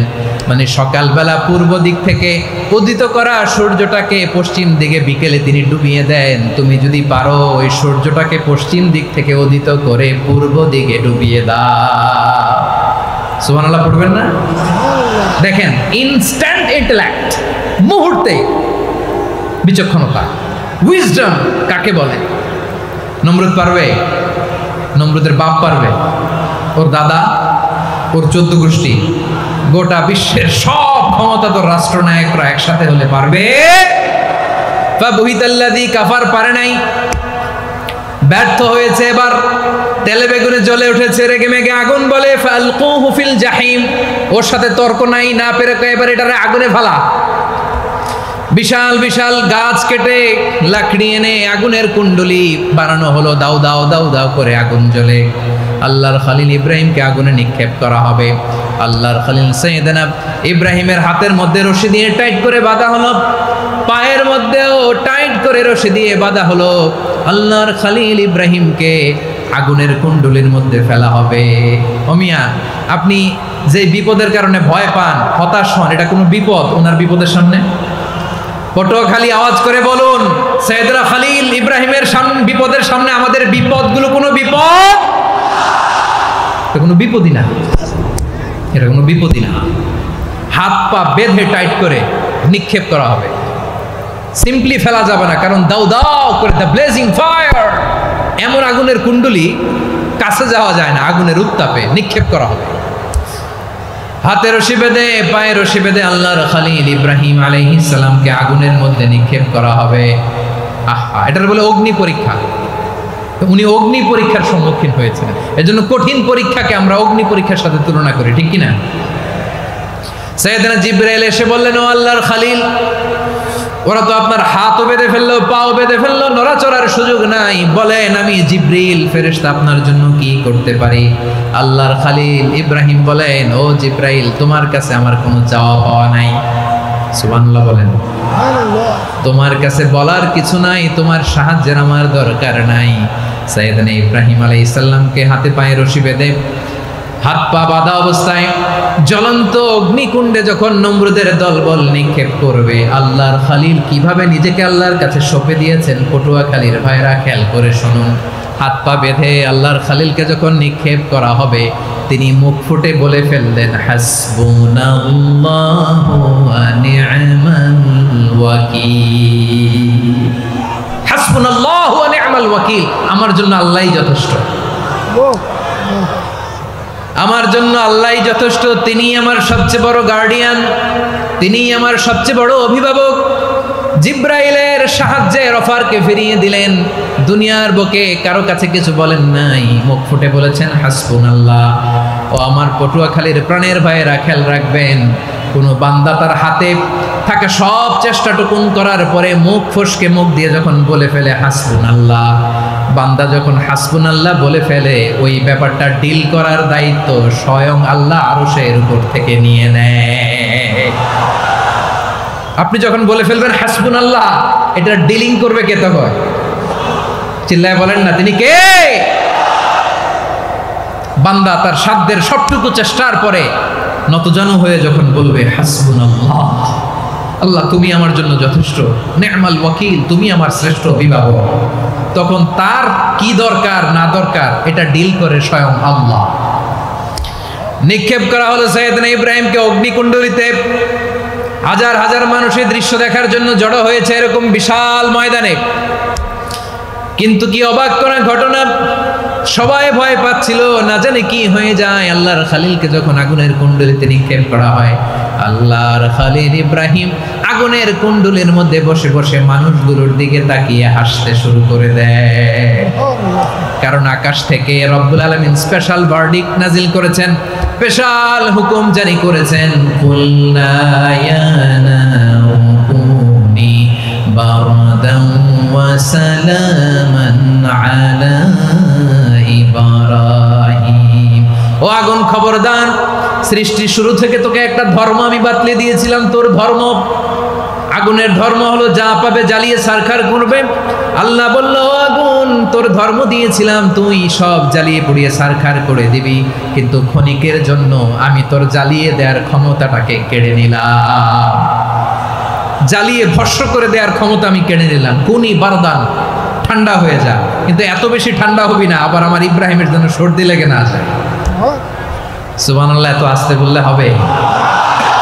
কুনি বারদান, বারদ মানে বরফ, ঠান্ডা, ঠান্ডা হ, কিন্তু এত ঠান্ডা হবি না যাতে আমার ইব্রাহিমের কষ্ট হয়। আগুন বলে, আল্লাহ একবার বললাম ঠান্ডা হ, আবার বলো এত ঠান্ডা হবি না যাতে খালিলের সর্দি না লাগে। কেমন ঠান্ডা হব, কেমন এনভায়রনমেন্ট তৈরি করে দেব বলো? আল্লাহ বললেন, সালামান আলা ইব্রাহিম, আমার খালিল, আমার কলিজা, আমার ইব্রাহিমের জন্য তুই জান্নাতের গুল বাগিচা হয়ে যা। ও ভাই, নবী মুসার মতো ঈমান হলে রাস্তা হবে সাগর জলে, নবী ইউসুফের মতো ঈমান হলে একে একে দরজা খোলে। নবী ইব্রাহিমের মতো ঈমান যদি আজও থাকে বিদ্যমান, অগ্নিকুণ্ডে দেখতে পাবে খুব সরতে ফুল ভাগা। কুলনা ইয়া নারু কুনি বারদান ওয়া সালামান আলা ইব্রাহিম। বান্দা যখন মুখ দিয়ে বলে হাসবুনাল্লাহ,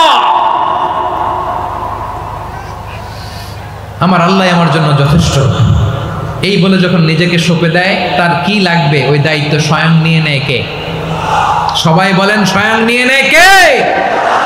তাহলে আমার প্রিয় ভাইরা, বিপদের শুরুতেই আমরা বলবো ইন্না লিল্লাহ। শুরুতে কি বলবো?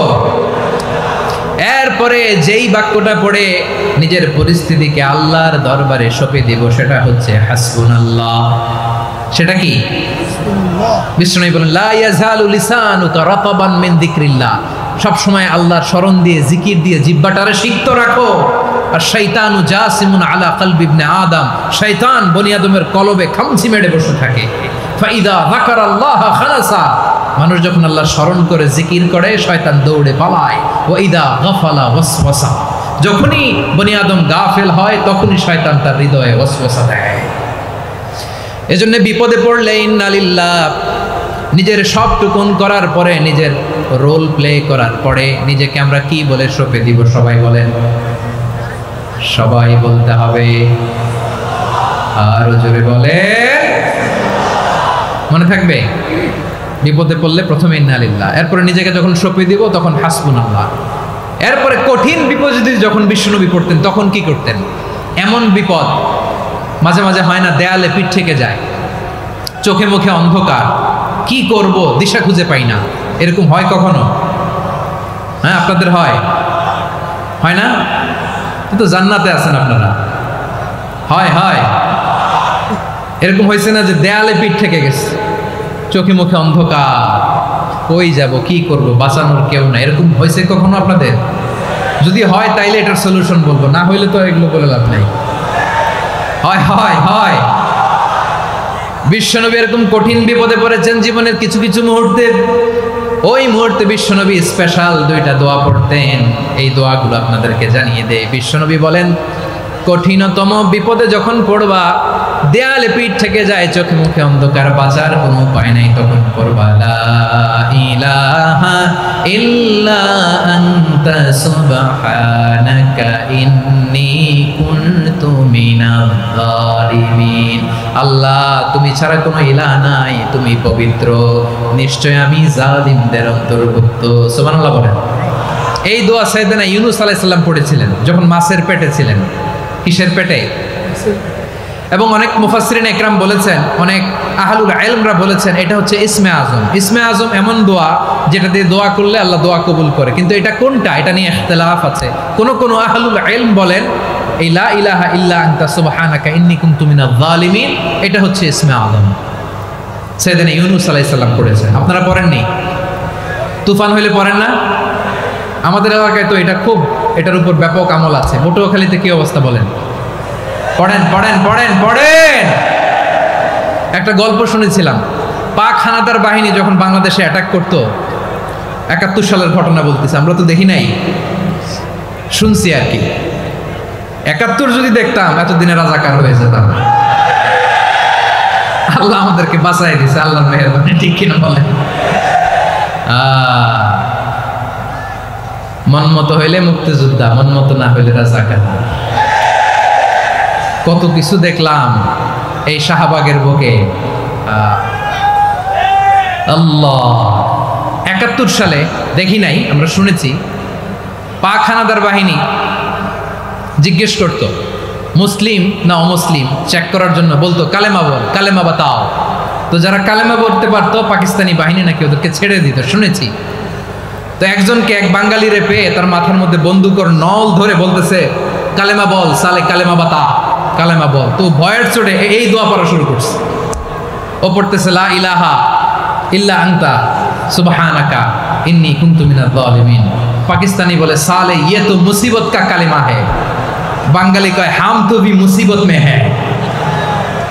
পাকিস্তানি বলে বেটা কোন দোয়া বললি, এটা তো মুসিবতের কালেমা। কয় আমিও তো মুসিবতে আছি, আমার মাথার মধ্যে বন্দুক ধরে তুমি আমার কালেমা জিজ্ঞেস করো, এখন কোনটা কালিমা আর কোনটা কি দোয়া, আমার হুঁশ আছে নাকি?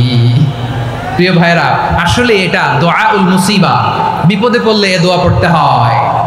লা ইলাহা ইল্লা আনতা সুবহানাকা ইন্নী কুনতু মিনাজ জালিমিন, এটা পড়বেন আপনারা। এই দোয়া পড়ে সাইয়েদনা ইউনূস আলাইহিস সালাম মাছের পেট থেকে রক্ষা পেয়েছিলেন। রক্ষা করেছিল কে? তুমি ইউনূস নবীরে যখন খাইলো মাছেতে গিলিয়া, ফেরেশতা পাঠাইয়া দিলে ইসমে আজম দিয়া। প্রাণে ছিল যাহার ভয় সেথা পাইল আশ্রয়, প্রাণে ছিল যাহার ভয় সেথা পাইল আশ্রয়। মাছের পেট হতে সে যে পেল পরিত্রাণ। আল্লাহু আল্লাহু তুমি জাল্লে জালালুহু, শেষ করা তো যায় না গে তোমার গুণগান। আল্লাহু আল্লাহু, সুবহানাল্লাহ পড়েন। লা ইলাহা ইল্লা আনতা সুবহানাকা ইন্নী কুনতু মিনাজ জালিমিন। বিশ্বনবী বললেন, দেয়ালে পিঠ থেকে গেলে, চোখে মুখে অন্ধকার, বাঁচার কোনো উপায় নাই, তখন এই দোয়াটা করতে হবে। এই দোয়া পড়ে আল্লাহর কাছে ফরিয়াদ করলে বিপদ মুক্ত করবেন কে? কেন এই দোয়াটা আল্লাহর কাছে বড্ড প্রিয় জানেন আমার ভাইয়েরা? কারণ এই দোয়ার মধ্যে 3টা জিনিস আছে। আমি যেরকম আঙ্গুল উঁচু করেছি এরকম করেন তো। 3টা, কয়টা? 3টা। 1 নম্বরে হচ্ছে তাওহীদ, 2 নম্বরে তাসবিহ, 3 নম্বরে তাকরীর। আই রিপিট, আবারও বলছি, 1 নম্বরে তাওহীদ, 2 নম্বরে তাসবিহ, 3 নম্বরে তাকরীর। এ দোয়াটা আল্লাহর কাছে এত পছন্দনীয় কারণ এ দোয়ার প্রথম অংশে আছে তাওহীদ, আল্লাহর একত্ববাদের ঘোষণা। লা ইলাহা ইল্লা আনতা, ও আল্লাহ আপনি ছাড়া কোনো ইলাহ নাই, উপাস্য নাই। এই কথা বললে আল্লাহ বড় খুশি হয়ে যায়, সুবহানাল্লাহ পড়েন। এ দোয়ার দ্বিতীয় অংশে আছে তাসবিহ, মানে আল্লাহর প্রশংসা, প্রশংসা সূচক বাণী। সুবহানাক সুবহানাক সুবহানাক, ও আল্লাহ আমি আপনার পবিত্রতা ঘোষণা করছি, সুবহানাক। এই কথা শুনলেও আল্লাহ খুশি হয়ে যায়, সুবহানাল্লাহ পড়েন। এই দোয়ার তৃতীয় অংশে আছে তাকরীর, তাকরীর মানে পাপের স্বীকৃতি। তাকরীর মানে কি? তাকরীর মানে পাপের স্বীকৃতি। এই দোয়ার তৃতীয় অংশে আছে ইন্নী কুনতু মিনাল যালিমিন, ও আল্লাহ আমি জালিমদের অন্তর্ভুক্ত। আল্লাহ আল্লাহ আমি জালেম, আল্লাহ আমি ভুল করেছি, অন্যায় করেছি, আল্লাহ আমি জালেমদের অন্তর্ভুক্ত। এই পাপের স্বীকৃতি, অ্যাকনোলেজমেন্ট আল্লাহ বড্ড পছন্দ করে। যখন আল্লাহর কাছে আপনি ছোট হবেন, ছোট হতে হতে যত ছোট হবেন ওই দৃশ্যটা দেখতে আল্লাহ বড্ড পছন্দ করে। সুবহানাল্লাহ বলে। 3 নম্বর অংশ ইন্নী কুনতু মিনাজ যালিমিন, আল্লাহ আমি জালেমদের অন্তর্ভুক্ত। সাইয়েদনা আদম আলাইহিস সালাম ভুল করে যখন নিষিদ্ধ গাছের ফুল খেয়ে ফেললেন, ফল খেয়ে ফেললেন, আল্লাহ বললেন আদম ক্ষমা পেতে চাইলে তুমি আর হাওয়া মিলে স্বীকৃতি দাও, পাপের স্বীকৃতি আর পড়ো রব্বানা যালামনা আনফুসানা ওয়া ইল্লাম তাগফির লানা ওয়া তারহামনা লানাকুনান্না মিনাল খাসিরিন। ও আল্লাহ আমি আদম আর হাওয়া জালামনা আনফুসানা, আমরা আমাদের নফসের উপর বড্ড জুলুম করেছি। আল্লাহ ওয়া ইল্লাম তাগফির লানা ওয়া তারহামনা, আপনি যদি ক্ষমা না করেন, আপনি যদি দয়া পরবশ না হন, আপনি যদি রহম না করেন, আমরা তো ক্ষতিগ্রস্তদের মধ্যে শামিল হয়ে যাব। এই দোয়া করার সাথে সাথে সাইয়েদনা আদম আর হাওয়া আলাইহিস সালামকে ক্ষমা করে দিলেন কে? তাহলে এই দোয়ার 3 নম্বর অংশ তাকরীর, এটা আল্লাহ বড্ড পছন্দ করে। আমার কলিজার টুকরা ভাইয়েরা, গুনাহ করে শিকার যেতে হবে, এটা আল্লাহ ভালোবাসেন। সাইয়েদনা আবু বকর রাদিয়াল্লাহু তাআলা আনহু বিষ্ণু ইসলামকে বললেন, ইয়া রাসূলুল্লাহ আল্লিমনি দুআআন আদউ বিহি ফি সালাতি, নবী হে আপনি আমার এমন একটা স্পেশাল দোয়া শিখায় দেন যে দোয়াটা আমি নামাজে পড়ব। নবী বললেন তাহলে তুমি পড়ো আল্লাহুম্মা ইন্নী যালামতু নাফসি যুলমান কাসীরান ওয়া লা ইয়াগফিরুয যুনুবা ইল্লা আনতা ফাগফিরলি মাগফিরাতাম মিন ইনদিকা ওয়ারহামনি ইন্নাকা আনতাল গফুরুর রহিম। সুবহানাল্লাহ। সালাম ফেরানোর আগে পড়েন, কথা কয় না, পড়েন পড়েন। ও আবু বকর, নামাজে যদি দোয়া করতে মনে চায় এই দোয়াটা পড়বা, আল্লাহুম্মা ইন্নী যালামতু নাফসি, আল্লাহ জুলুম করেছি আমার নফসের উপর, যুলমান কাসীরা অনেক জুলুম, ওয়া লা ইয়াগফিরুয যুনুবা ইল্লা আনতা, আপনি ছাড়া এই জুনুব এই পাপ ক্ষমা করার দ্বিতীয় কোনো রব নাই। আছে? আল্লাহ ছাড়া আমাদের গুনাহ আর কে কে ক্ষমা করতে পারে বলেন তো? কে পারে? কে? এজন্য আল্লাহরে বলবেন, আল্লাহ আমি ছাড়া তোমার গোলামের অভাব নাই, ও আমার রব আমি ছাড়া এই জমিনের বুকে তোমার গোলামের অভাব নাই, কিন্তু তুমি ছাড়া তো আমার দ্বিতীয় কোনো রব নাই। পারবেন বলতে? পারবেন? চোখের পানি ছেড়ে আল্লাহরে বলবেন, আল্লাহ তুমি আমার রব, তুমি আমার সব। কি বলবেন? আল্লাহ আমারে রব। সবাই বলুন, আল্লাহ আমারে রব, দমে দমে তনু মনে তারি অনুভব, আল্লাহ আমারে রব। আল্লাহরে বলেন, আল্লাহ তুমি আমার রব, তুমি আমার সব। আল্লাহ আমি ছাড়া এই জমিনে তোমার গোলামের অভাব নাই, তুমি ছাড়া আমার দ্বিতীয় কোনো রব নাই। এ কথা বলে চোখের পানি ছেড়ে আল্লাহরে স্বীকৃতি দেন, আল্লাহ আমি পাপী, আল্লাহ জামিনে আমার চেয়ে বড় পাপী আর কেউ নাই। ওযু করে সিজদায় লুটিয়ে পড়ে চোখের পানি ছেড়ে আল্লাহরে পাপের স্বীকৃতি দেন, আল্লাহ এমন কোন জুলুম নাই, গুনাহ নাই আমি করি নাই, সগীরা কবিরা, জেনে না জেনে, ইচ্ছায় অনিচ্ছায়, শিরকি বেদাতি সব গুনাহ করেছি। আল্লাহ আকাশের নিচে জমিনের উপরে আমার চেয়ে বড় গুনাহগার আর কেউ নাই। চোখের পানি ছেড়ে আল্লাহরে বলেন, আল্লাহ আমি ছাড়া তোমার গোলামের অভাব নাই, তুমি ছাড়া আমার দ্বিতীয় কোনো রব নাই, তুমি ছাড়া তো কেউ আমার গুনাহ ক্ষমা করার নাই, তুমি আমার রব, তুমি আমার সব। বলতে পারবেন? এই তাকরীর আমার পটুয়াখালীর ভাইয়া, এই স্বীকৃতিটা দেখতে আল্লাহ বড্ড ভালোবাসে, কারণ আমরা সবাই গুনাহগার, আমরা সবাই কি? বিশ্বনবী বলেন কুল্লুকুম খাত্তাউন, আ বানি আদম তোমরা সবাই পাপী। সবাই কি? সবাই পাপী, আমরা সবাই পাপী। আপন পাপের বাটখারা দিয়ে অন্যের পাপ মাপি। আমরা যে পাপী এটা ভাবতে মনে চায় না কারণ, খালি অন্যের পাপ দেখি আমরা, এটা ভুল। ওর এই পাপ, ও পাপী, ও জালেম, ও জাহান্নামী, এরকম একটা টেন্ডেন্সি। আমার যে কি হালাত এটার খেয়াল নাই। খেয়াল করতে হবে যে আমি সবচেয়ে বড় পাপী, ঠিক কিনা বলেন? পাপ করি না এমন কেউ আছি? হ্যাঁ আছি, আছি। কেউ না জানলেও জানে কে আমার পাপের ঘটনা? পৃথিবী না জানুক আমি তো জানি আমি কি পাপ করেছি হায়। ও আমার কলিজার টুকরা ভাইয়েরা, মাথাটাকে নিচু করে জীবনের সব গুনার ফিরিস্তিগুলো একটা একটা করে স্বীকার করে আল্লাহরে বলেন, আল্লাহ আমি পাপী, আল্লাহ আমার চেয়ে বড় পাপী এই দুনিয়াতে কেউ নাই, আকাশের নিচে জমিনের উপরে আমার চেয়ে বড় পাপী কেউ নাই। একটা একটা করে আল্লাহ স্বীকার করি আমি পাপী, সব পাপের স্বীকৃতি দিলাম। পৃথিবী না জানুক আমি তো জানি আমি কি পাপ করেছি হায়। আমার পাপের করলে বিচার, বাঁচার আমার নাই উপায়। দয়াময় তুমি মাফ করো আমায়, মাফ করো আমায়। আল্লাহ তাআলা যদি দয়া করে আমাদেরকে মাফ না করে, আমাদের বাঁচার কোনো উপায় নাই। আপনি কি ভেবেছেন আপনার নামাজ দিয়ে আপনি জান্নাতে যাবেন?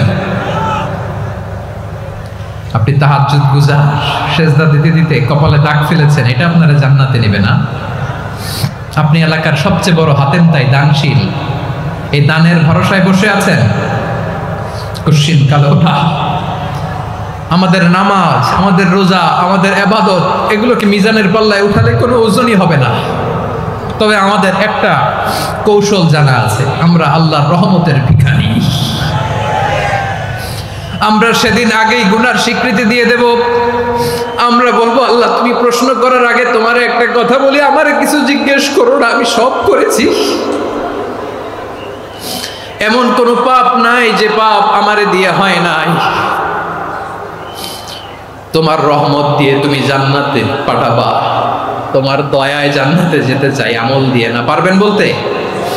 কিয়ামতের দিন আমরা বলবো, আল্লাহ আমার আমল দিয়ে জান্নাত চাই না, আমি তোমার দয়া দিয়ে জান্নাত চাই।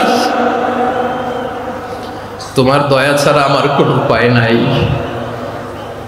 কারণ আল্লাহ যদি বিচার করে, বাঁচার কারো উপায় নাই। আল্লাহ যদি বলে ফেলেন তুই এটা করলি কেন, ওখানে গেলি কেন, কোরআনে 1000 বার নিষেধ করলাম তারপরেও এই পাপে জড়ালি কেন, এরকম প্রশ্ন ছুড়ে দিলে আমার উত্তর আছে?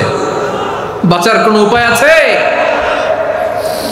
রোজ হাসরে হে আল্লাহ আমার করোনা বিচার, আল্লাহ করোনা বিচার।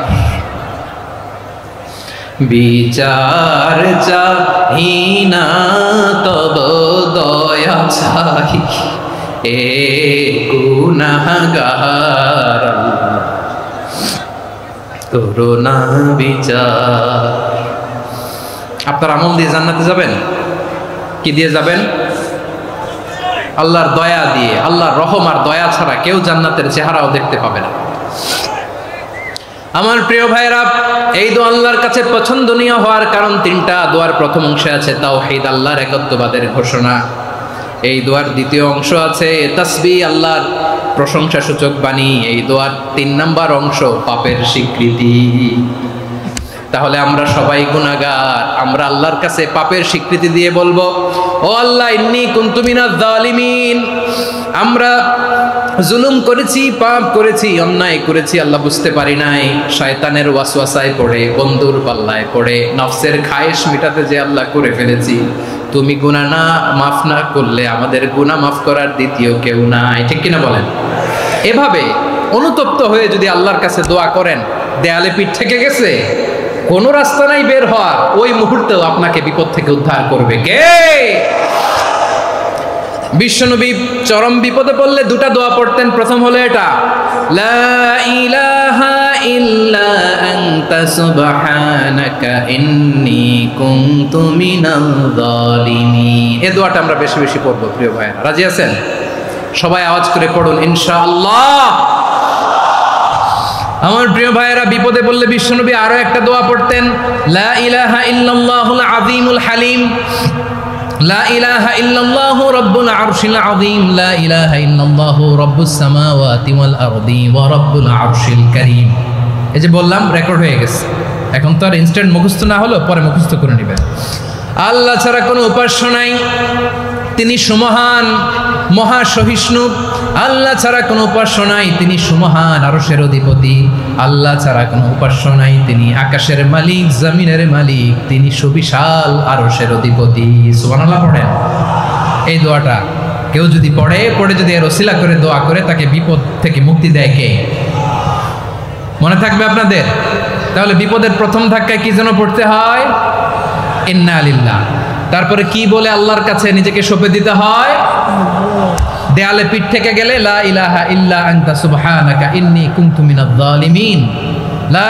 দুই নম্বর হচ্ছে লা ইলাহা ইল্লাল্লাহুল আযীমুল হালিম, লা ইলাহা ইল্লাল্লাহু রাব্বুল আরশিল আযীম, লা ইলাহা ইল্লাল্লাহু রাব্বুস সামাওয়াতি ওয়াল আরদি ওয়া রাব্বুল আরশিল কারীম। মনে থাকবে? ইনশাআল্লাহ বলেন সবাই, আওয়াজ করে সবাই ইনশাআল্লাহ। অনেক সময় এমন হয়, হঠাৎ বিপদের সম্মুখীন হই আমরা, রেডি হয়ে বের হয়েছে অফিসে, হঠাৎ অ্যাক্সিডেন্টে পড়ে যাই, হঠাৎ পেটের ব্যথায় অজ্ঞান, এরকম হয় না? আপনাদের হয় না?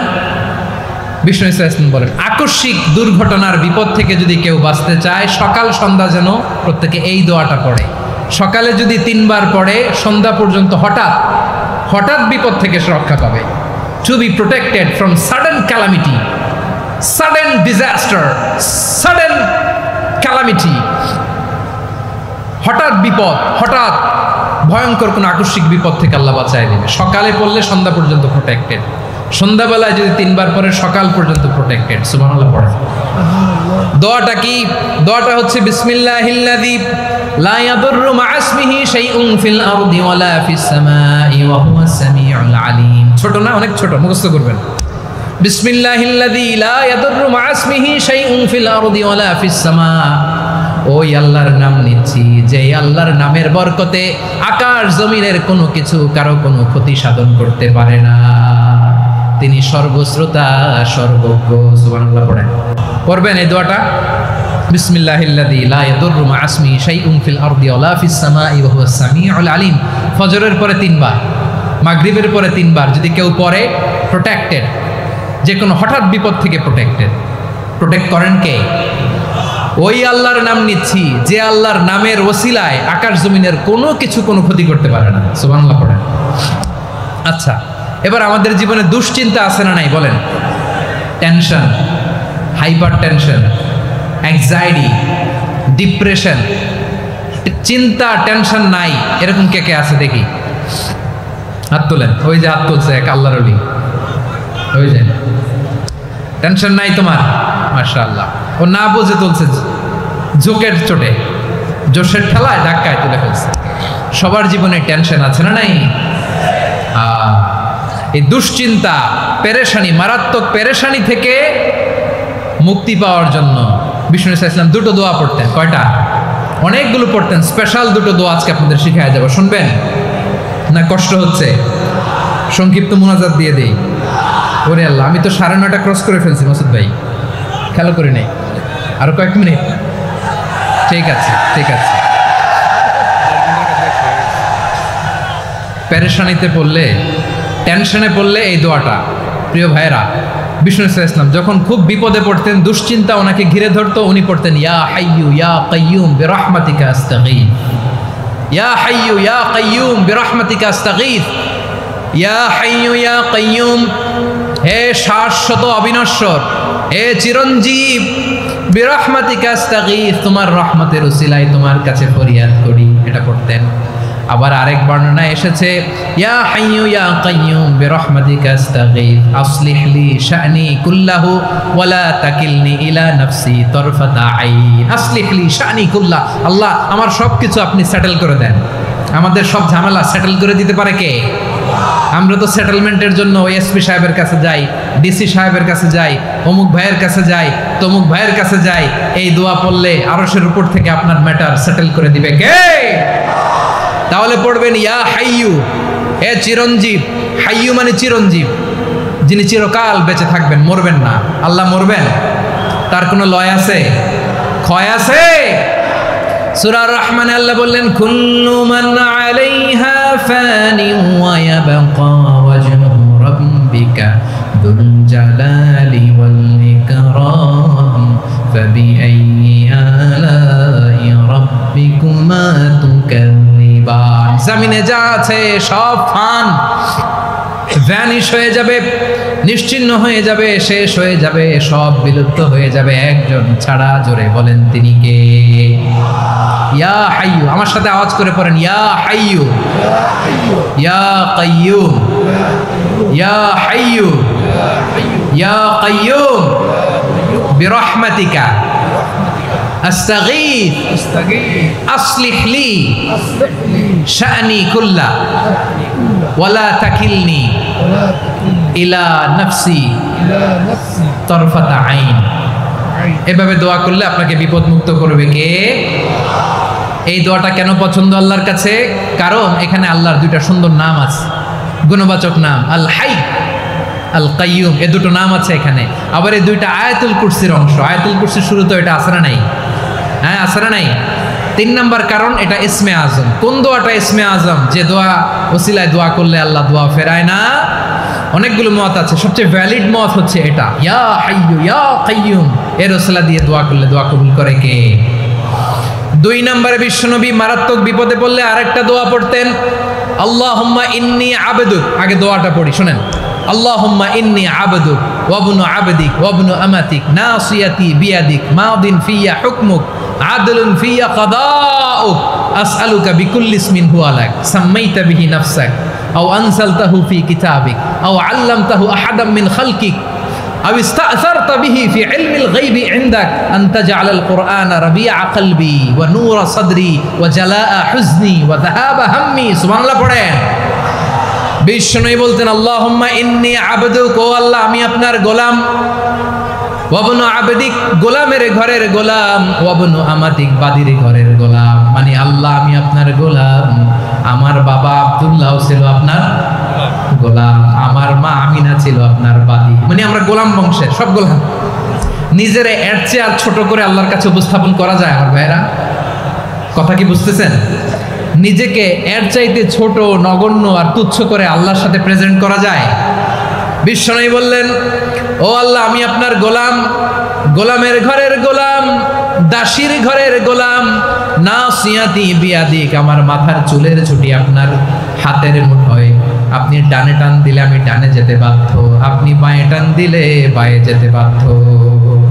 সুবহানাল্লাহ বলেন। পিছনে 2-1 ভাই দাঁড়ালেন কেন? হ্যাঁ, বসুন।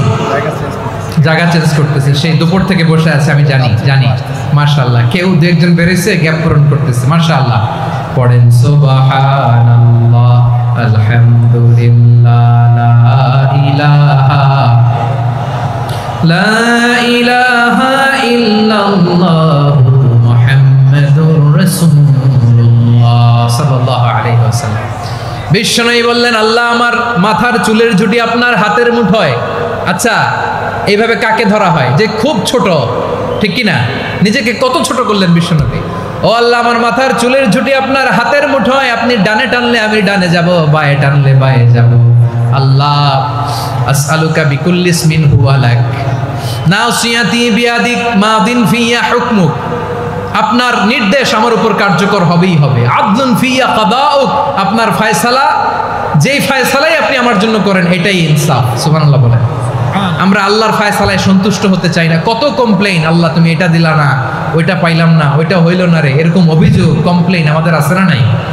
আর বিশ্বনবী বলতেন, আদলুন ফিয়া কাদাউক, আল্লাহ আমার জন্য তোমার যেটা ফয়সালা এটাই সবচেয়ে শ্রেষ্ঠ ইনসাফ, এর চেয়ে ইনসাফ আর হতে পারে? এভাবে কায়মনোবাক্যে আল্লাহর কাছে বিশ্বনবী দোয়া করতেন।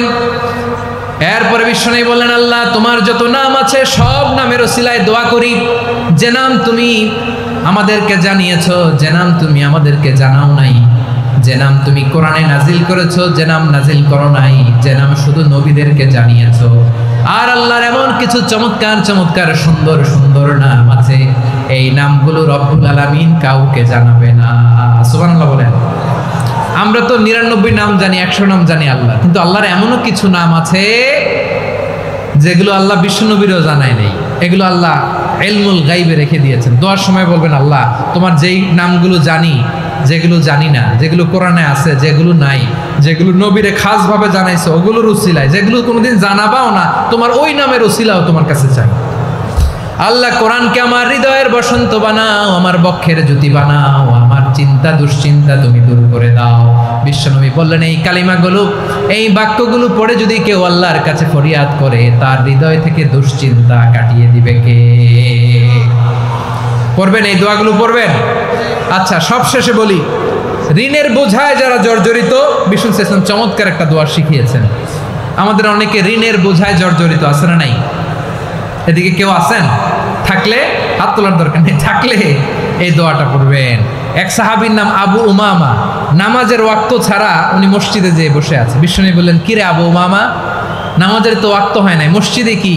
সাহাবী বলে, হুমুমুন লাজিমাতনি ওয়া দুয়ুন, নবী গো, ঋণের বোঝায় এমন টেনশনে আছি, ঘরে থাকতে পারলাম না, মসজিদে চলে আসছে। বিশ্বনবী বলেন, আমি কি তোমার এমন একটা দোয়া শিখাবো যেটা পড়লে আল্লাহ তাআলা তোমার ঋণের বোঝা হালকা করে দিবেন?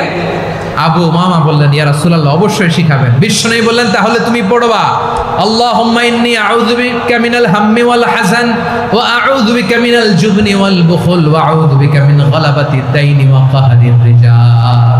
ও আল্লাহ, তোমার কাছ থেকে দুশ্চিন্তা থেকে পানা চাই, কৃপণতা, ভীরুতা, অলসতা, কার্পণ্যতা, এই সব কিছু থেকে, মানুষের কঠোরতা, আমার উপর মানুষের আধিপত্য এবং ঋণের বোঝা থেকে পানা চাই। এই দোয়াটা যখন বিষ্ণুনবী শিখাই দিলেন, আবু উমামা বারবার এই দোয়া পড়ে, আল্লাহুম্মা ইন্নী আউযু বিকা মিনাল হাম্মি ওয়াল হাযান ওয়া আউযু বিকা মিনাল আজজি ওয়াল কাসাল ওয়া আউযু বিকা মিনাল জুবনি ওয়াল বুখল ওয়া আউযু বিকা মিন গালাবাতিদ দাইনি ওয়া কাহরির রিজাল। আবু উমামা বলে, এই দোয়া আমি পড়তে লাগলাম। কিছুদিন পরে দেখা গেল বিষ্ণুনবীর শেখানো এই দোয়ার বদৌলতে আল্লাহ তাআলা আমার সব ঋণ পরিশোধের ব্যবস্থা করে দিয়েছেন। পড়বেন। আমার প্রিয় পটুয়াখালীর ভাইরা, বিশ্বনবীর জামাতা সাইয়্যিদিনা আলী রাদিয়াল্লাহু তাআলা আনহুর কাছে এক লোক এসে বলে, হে আলী, ঋণের বোঝায় আমি জর্জরিত, আমার কিছু অর্থ দিয়ে সাহায্য করো। সাইয়্যিদিনা আলী রাদিয়াল্লাহু তাআলা আনহু বললেন, আমি কি তোমার এমন একটা দোয়া শিখাবো যেটা বিশ্বনবী আমাদের শিখিয়েছেন? এই দোয়া যদি তুমি পড়ো, লাউ কানা আলাইকা মিসলু জাবালিন কাবীরিন দাইনান আব্দুল্লাহু আনকা, পাহাড় পরিমাণও যদি ঋণের বোঝা হয়, আল্লাহ এটা পরিশোধের ব্যবস্থা করে দেবেন। ছোট্ট একটা দোয়া বিশ্বনবী শিখালেন, বললেন, তুমি পড়বা, আল্লাহুম্মা কফিনি বিহালালিকা আন হারামিকা ওয়া আগনিনি বিফাদলিকা আম্মান সিওয়াক। মুখস্থ আছে? হ্যাঁ, আছে। আল্লাহুম্মা কফিনি বিহালালিকা আন হারামিক, আল্লাহ তোমার হালাল দিয়ে আমাকে পরিতুষ্ট করো, হারাম থেকে বাঁচিয়ে রাখো, আর তোমার অনুগ্রহে মানুষের মুখাপেক্ষী যেন আমি না হই, আমি যেন সবসময় তোমার মুখাপেক্ষী হই, ওই তৌফিক দিও। সুবহানাল্লাহ পড়েন। এই দোয়া বেশি বেশি পড়লে ঋণের বোঝা হালকা করে দিবে কে? তাহলে প্রিয় ভাইয়েরা, বিপদে পড়লেই প্রথমে কি পড়বেন?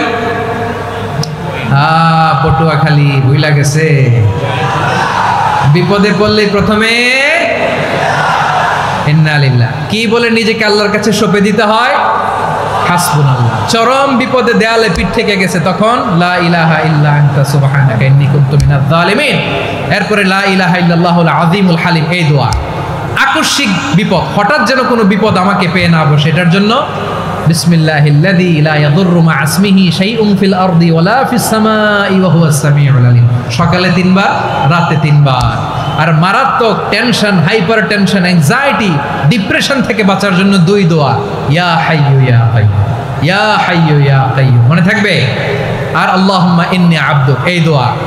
ঋণ থেকে বাঁচার জন্য 2 দোয়া, আল্লাহুম্মা ইন্নী আউযু বিকা মিনাল হাম্মি ওয়াল হাযান, এটা।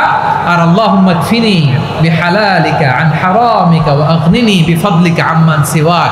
আর সব সময় পড়ার জন্য একটা আমল দিয়ে যাই, উঠতে বসতে, অফিসে যাচ্ছেন, অফিস থেকে ফিরতেছেন, বসে আছেন, শুয়ে আছেন, ছোট্ট এক শব্দে আমরা যেন বেশি বেশি পড়ি, আস্তাগফিরুল্লাহ।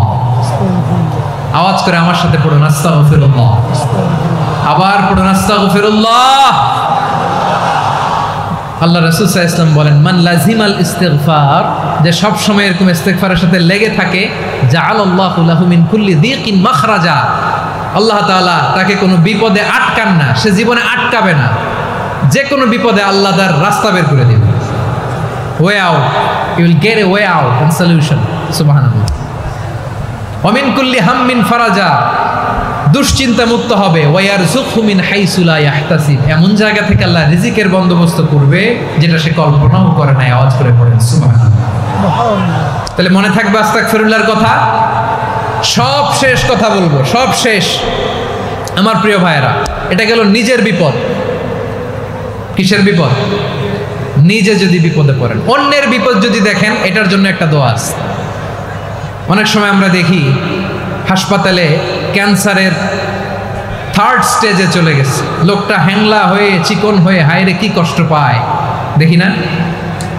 বিষ্ণু বলে একটা দোয়া যদি কেউ অন্যের কোনো বিপদ দেখে পড়ে, ওই বিপদ তার জীবনে কখনো আসবে না। শুনবেন? শোনার আগ্রহ আছে? অনেক সময় হয় যে আমরা মহাসড়ক দিয়ে যখন চড়ি, দুর্ঘটনায়, আইরে আল্লাহ, দুর্ঘটনায় মানুষের মাথা একদিকে, দেহ আরেকদিকে, ব্লিডিং, এরকম হয় না? আল্লাহ তুমি হেফাজত করো। বিশ্বনবী বলেন এই দুর্ঘটনা দেখে কেউ যদি এই দোয়াটা পড়ে, তার জীবনে সে কোনোদিন এরকম অ্যাক্সিডেন্টের সম্মুখীন হবে না। শুনবেন? বিশ্বনবী বলেন অন্যের বিপদ দেখে কেউ যদি পড়ে, আলহামদুলিল্লাহিল্লাযী আফানি মিম্মা বাতালাকা বিহি ওয়া ফাদ্দালানি আলা কাসীরিন মিম্মান খালাকা তাফদীলা, মানে প্রশংসা সে আল্লাহর, যে আল্লাহ তাআলা তোমাকে যেই জিনিস দিয়ে পরীক্ষা করেছে, আমাকে ওইটা থেকে বাঁচিয়ে দিয়েছে। তোমাকে আল্লাহ যেই বিপদে ফেলেছে, আমাকে ওই বিপদ থেকে তিনি মুক্ত রেখেছে, আর তার অনেক সৃষ্টির উপর আমাকে তিনি প্রাধান্য দিয়েছে। সুবহানাল্লাহ পড়েন। যে কোনো বিপদ, কারো ক্যান্সার দেখে যদি এই দোয়াটা আপনি বিশ্বাসের সাথে পড়েন, জীবনে কোনোদিন ক্যান্সার রোগে আক্রান্ত হবেন না। দুর্ঘটনা দেখে যদি পড়েন, ওই দুর্ঘটনা আপনাকে স্পর্শ করবে না। যে কোনো কারো বিপদ দেখে যদি কোনো বিশ্বাসী বান্দা এই দোয়া পড়ে, বিশ্বনবী বলেন লাম ইউসিবহু যালিকাল বালা, ওই বিপদ তাকে আর ধরবে না। উফিয়া মিনহু মিন যালিকাল বালা কাইনাম মা কান, সে যতদিন হায়াত পাবে কোনোদিন ওই বিপদ তাকে স্পর্শ করবে না। এই দোয়াটা পড়তে রাজি আছেন আমার প্রিয় ভাইরা? তাহলে পুরো আলোচনার সেন্ট্রাল থিম হচ্ছে আমাদের জীবনে বিপদ আসবে, কষ্ট আসবে, দুঃখ আসবে, কিন্তু বিপদে আপদে আমরা হাল ছেড়ে দিব না, হতাশ হব না। মুমিন হতাশ হয় না, নিরাশ হয় না, হাল ছেড়ে দেয় না। মুমিন ভরসা রাখে একজনের উপর। আওয়াজ করে বলুন, তিনি কে? বিপদে পড়লে আমাদেরকে উদ্ধার করে কে? আবার আমাদেরকে যদি কোনো নেয়ামত আল্লাহ দিতে চান, ওইটা কেড়ে নেওয়ার ক্ষমতা কারো আছে? তাহলে আমরা কানেক্টিভিটি বাড়াবো কার সাথে? আমাদের প্রার্থনার ফরিয়াদের হাত তুলবো কার কাছে? রাজি আছেন পটুয়াখালীর ভাইয়েরা? মনে থাকবে কথাগুলো? আল্লাহ তাআলা আমাদের সবাইকে কথাগুলো বোঝার ও আমল করার তৌফিক দান করুন। আমি আপনাদের আতিথেয়তা, আপনাদের ভালোবাসায় মুগ্ধ হয়েছি, ইমপ্রেসড হয়েছি। আলহামদুলিল্লাহ। লক্ষ লক্ষ তাওহীদি জনতা, কোনো ডিস্টার্ব নাই, কোনো হই হুল্লোড় নাই, মারামারি নাই। পটুয়াখালী আজকে হিস্ট্রি তৈরি করেছে।